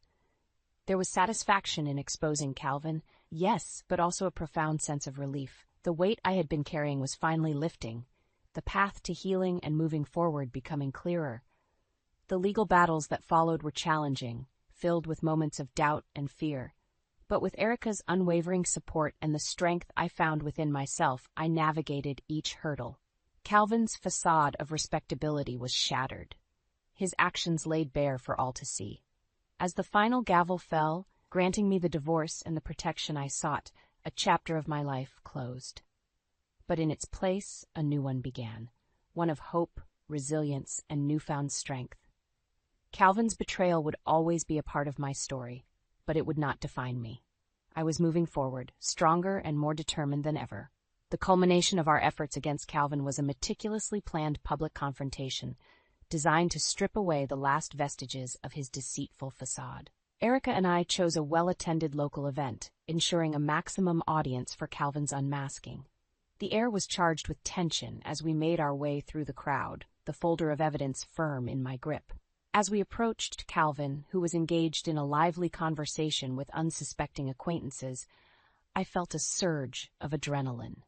The moment of truth was upon us. "Calvin," I called out, my voice stronger than I expected, drawing the attention of those around us. The circle of people turned, their curiosity piqued. Calvin's face went from surprise to dread in a matter of seconds, his eyes flicking to the folder in my hands. "Lena, what are you doing here?" he managed to say, attempting to maintain his composure. "It's time everyone knew the truth about you," I said, opening the folder and revealing the printed evidence of his affair, the harmful wellness oils and the lies that had endangered me and our unborn child. The crowd's murmurs grew louder as Erica stepped forward, her investigator's authority lending weight to our words. "This man's actions are not just those of a cheating husband. They are calculated and dangerous," Erica declared, her voice cutting through the noise, ensuring every ear was tuned to our direction. Calvin attempted to interject. "Lena, please, let's talk about this in private." "There's nothing left to say, Calvin. Not after what you've done," I responded, holding up a photo for the crowd to see, a picture of him and Sophie, clearly more than just colleagues. The reactions around us ranged from shock to disgust, as the reality of Calvin's character became undeniable. Whispers turned into vocal condemnations, the community's disdain for his actions becoming palpable. "You tried to hurt me, Calvin. You lied, you cheated, and you endangered our baby," I continued, the truth of his actions laid bare for all to see. "You don't deserve silence. You deserve to be exposed for who you truly are." Calvin's face reddened, the mask of charm and confidence crumbling as he faced the consequences of his actions. "You don't understand. It's not like that," he stammered, but his protests fell on deaf ears. "It's exactly like that," Erica interjected, her demeanor unyielding. "The evidence speaks for itself. You're a danger to those around you, Calvin. It's over." As the confrontation reached its peak, Calvin's veneer of respectability was irreparably shattered. The crowd's judgment was clear, their backs turning on him both metaphorically and physically. In the days that followed, the impact of our public confrontation reverberated through our community. Calvin's professional life suffered as colleagues and clients distanced themselves, unwilling to associate with a man of such dubious moral character. The social circles that once welcomed him now closed their doors, leaving him to face the fallout of his actions alone. For me, the confrontation was more than just a moment of revenge. It was a declaration of my independence from the web of lies and manipulation that had ensnared me. With Erica's unwavering support, I had faced my fears and emerged victorious, not just in the eyes of our community, but in my own heart. The battle was not without its scars, but as I looked towards the future, I did so with a sense of clarity and purpose. I had reclaimed my life from the shadows of deceit, ready to move forward with strength and dignity. Calvin's downfall was a testament to the power of truth, a beacon for anyone who had ever faced betrayal and sought justice. In the aftermath of Calvin's public exposure, the wheels of justice began to turn with relentless momentum. The climactic confrontation had not only stripped him of his deceitful veneer, but also marked the beginning of his inevitable downfall. With the community's eyes now wide open to his true character, Calvin found himself isolated, his manipulations laid bare for all to see. The days that followed were a testament to the power of truth and the strength of a community unwilling to turn a blind eye to injustice. Local media, tipped off by Erica's strategic insights, had captured the confrontation, and the story quickly spread, igniting a firestorm of public outrage. Calvin's once pristine reputation crumbled under the weight of his actions, his professional life imploding as colleagues and clients distanced themselves. "Have you seen this?" Erica asked one morning, her voice a mix of vindication and disbelief as she handed me the morning paper. The front page featured Calvin's downfall, the headline a stark declaration of his misdeeds. Reading through the article, I felt a complex mix of emotions. Satisfaction at the public acknowledgement of his actions, yes, but also a profound sense of relief that the truth was finally out. Calvin, for his part, seemed to unravel under the pressure. His attempts to reach out, to explain or justify his actions, were met with a unified front of silence. The legal proceedings against him, fueled by the evidence Erica and I had gathered, proceeded with a grim inevitability. The courtroom was a cold, unyielding place, a stark contrast to the warmth of the life I once thought I shared with Calvin. As the evidence was presented, his attempts to deflect or deny were feeble, transparent in their desperation. The judge's final verdict was a solemn vindication of everything we had fought for. "Mr. Calvin, your actions have not only endangered the health and well-being of your wife, but have also violated the trust and safety of your family," the judge intoned, his voice resolute. "The evidence presented against you is overwhelming, and it is the court's decision to grant a full divorce in favor of Mrs. Lena, along with a restraining order and significant financial restitution." The gavel's final sound echoed through the courtroom, a definitive end to the legal battle. Calvin's face, once so familiar, now seemed like a mask of defeat and despair. But as I looked at him, I felt no joy at his downfall, only a deep, resounding relief that it was finally over. Outside the courtroom, the sun seemed brighter, the air fresher. Erica stood beside me, her presence a constant source of strength throughout this ordeal. "You did it, Lena. It's over," she said, her voice soft yet filled with an undeniable joy. "It is," I replied, allowing myself to feel the full weight of the moment. "But I couldn't have done it without you, Erica. Thank you." As we walked away from the courthouse, I realized that this was not just an end, but a beginning. The journey ahead would be mine to shape, free from deceit and manipulation. The scars of the past would always be a part of me, but they no longer defined me. I was moving forward into a future filled with hope and the promise of new beginnings. Calvin's downfall was a harsh reminder of the consequences of betrayal and deceit. But more importantly, it was a testament to the resilience of the human spirit, the power of truth, and the strength that comes from standing up for oneself. As I looked ahead, I knew that whatever challenges lay before me, I was ready to face them with courage and grace. The chapter of my life marked by Calvin's betrayal was closed, but my story was far from over. As the dust settled on the legal battles and public confrontations, the once tumultuous storm that was my life began to calm. The final chapter of my ordeal with Calvin was not one of continued revenge or bitterness, but rather of rebuilding and finding peace in the aftermath of betrayal. The courtroom had been the battleground where I had stood firm, with Erica by my side, as we laid bare the truth of Calvin's actions. The divorce decree was now in my hands, a document that symbolized not just the end of a marriage, but the beginning of a new chapter in my life. Sitting in the quiet of my living room, the decree resting on the coffee table, I allowed myself a moment to reflect. The journey had been fraught with pain and deception, but it had also been a testament to resilience and the power of standing up for oneself. Calvin was now facing the consequences of his actions, both legally and socially. The community's support had been overwhelming, their kindness a beacon of light in my darkest moments. Erica, ever the steadfast friend, sat beside me, her presence a constant source of comfort. "You did it, Lena. You stood up to him and came out stronger," she said, her voice filled with pride. I nodded, a sense of resolve settling over me. "I did, but it wasn't just for me. It was for our baby, too. I want to build a better future for us, free from the shadow of Calvin's deceit." The path ahead was clear, albeit daunting. Single motherhood was a new territory for me, one that I knew would come with its own challenges and joys. Yet, I felt ready to face it head-on, armed with the lessons of the past and the hope for a brighter future. In the weeks that followed, I focused on healing, both emotionally and physically.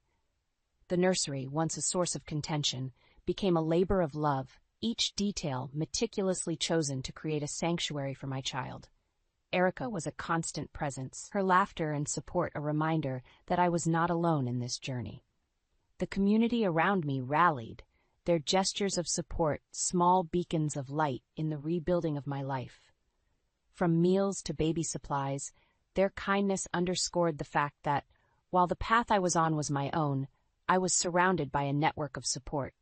As the due date approached, I found myself looking forward to motherhood with a mix of excitement and apprehension. The future was uncertain, yet the strength I had found within myself, a strength forged through trials and tribulations, gave me the courage to face it. The day my child was born was one of profound joy and renewal. Holding my baby for the first time, I felt the weight of the past lift, replaced by a deep, encompassing love. This moment marked the beginning of a new chapter, one where the shadows of betrayal were replaced by the light of new beginnings. Life after Calvin was not without its challenges, but it was rich in love and hope. Erica remained my rock, her friendship a constant source of strength and laughter.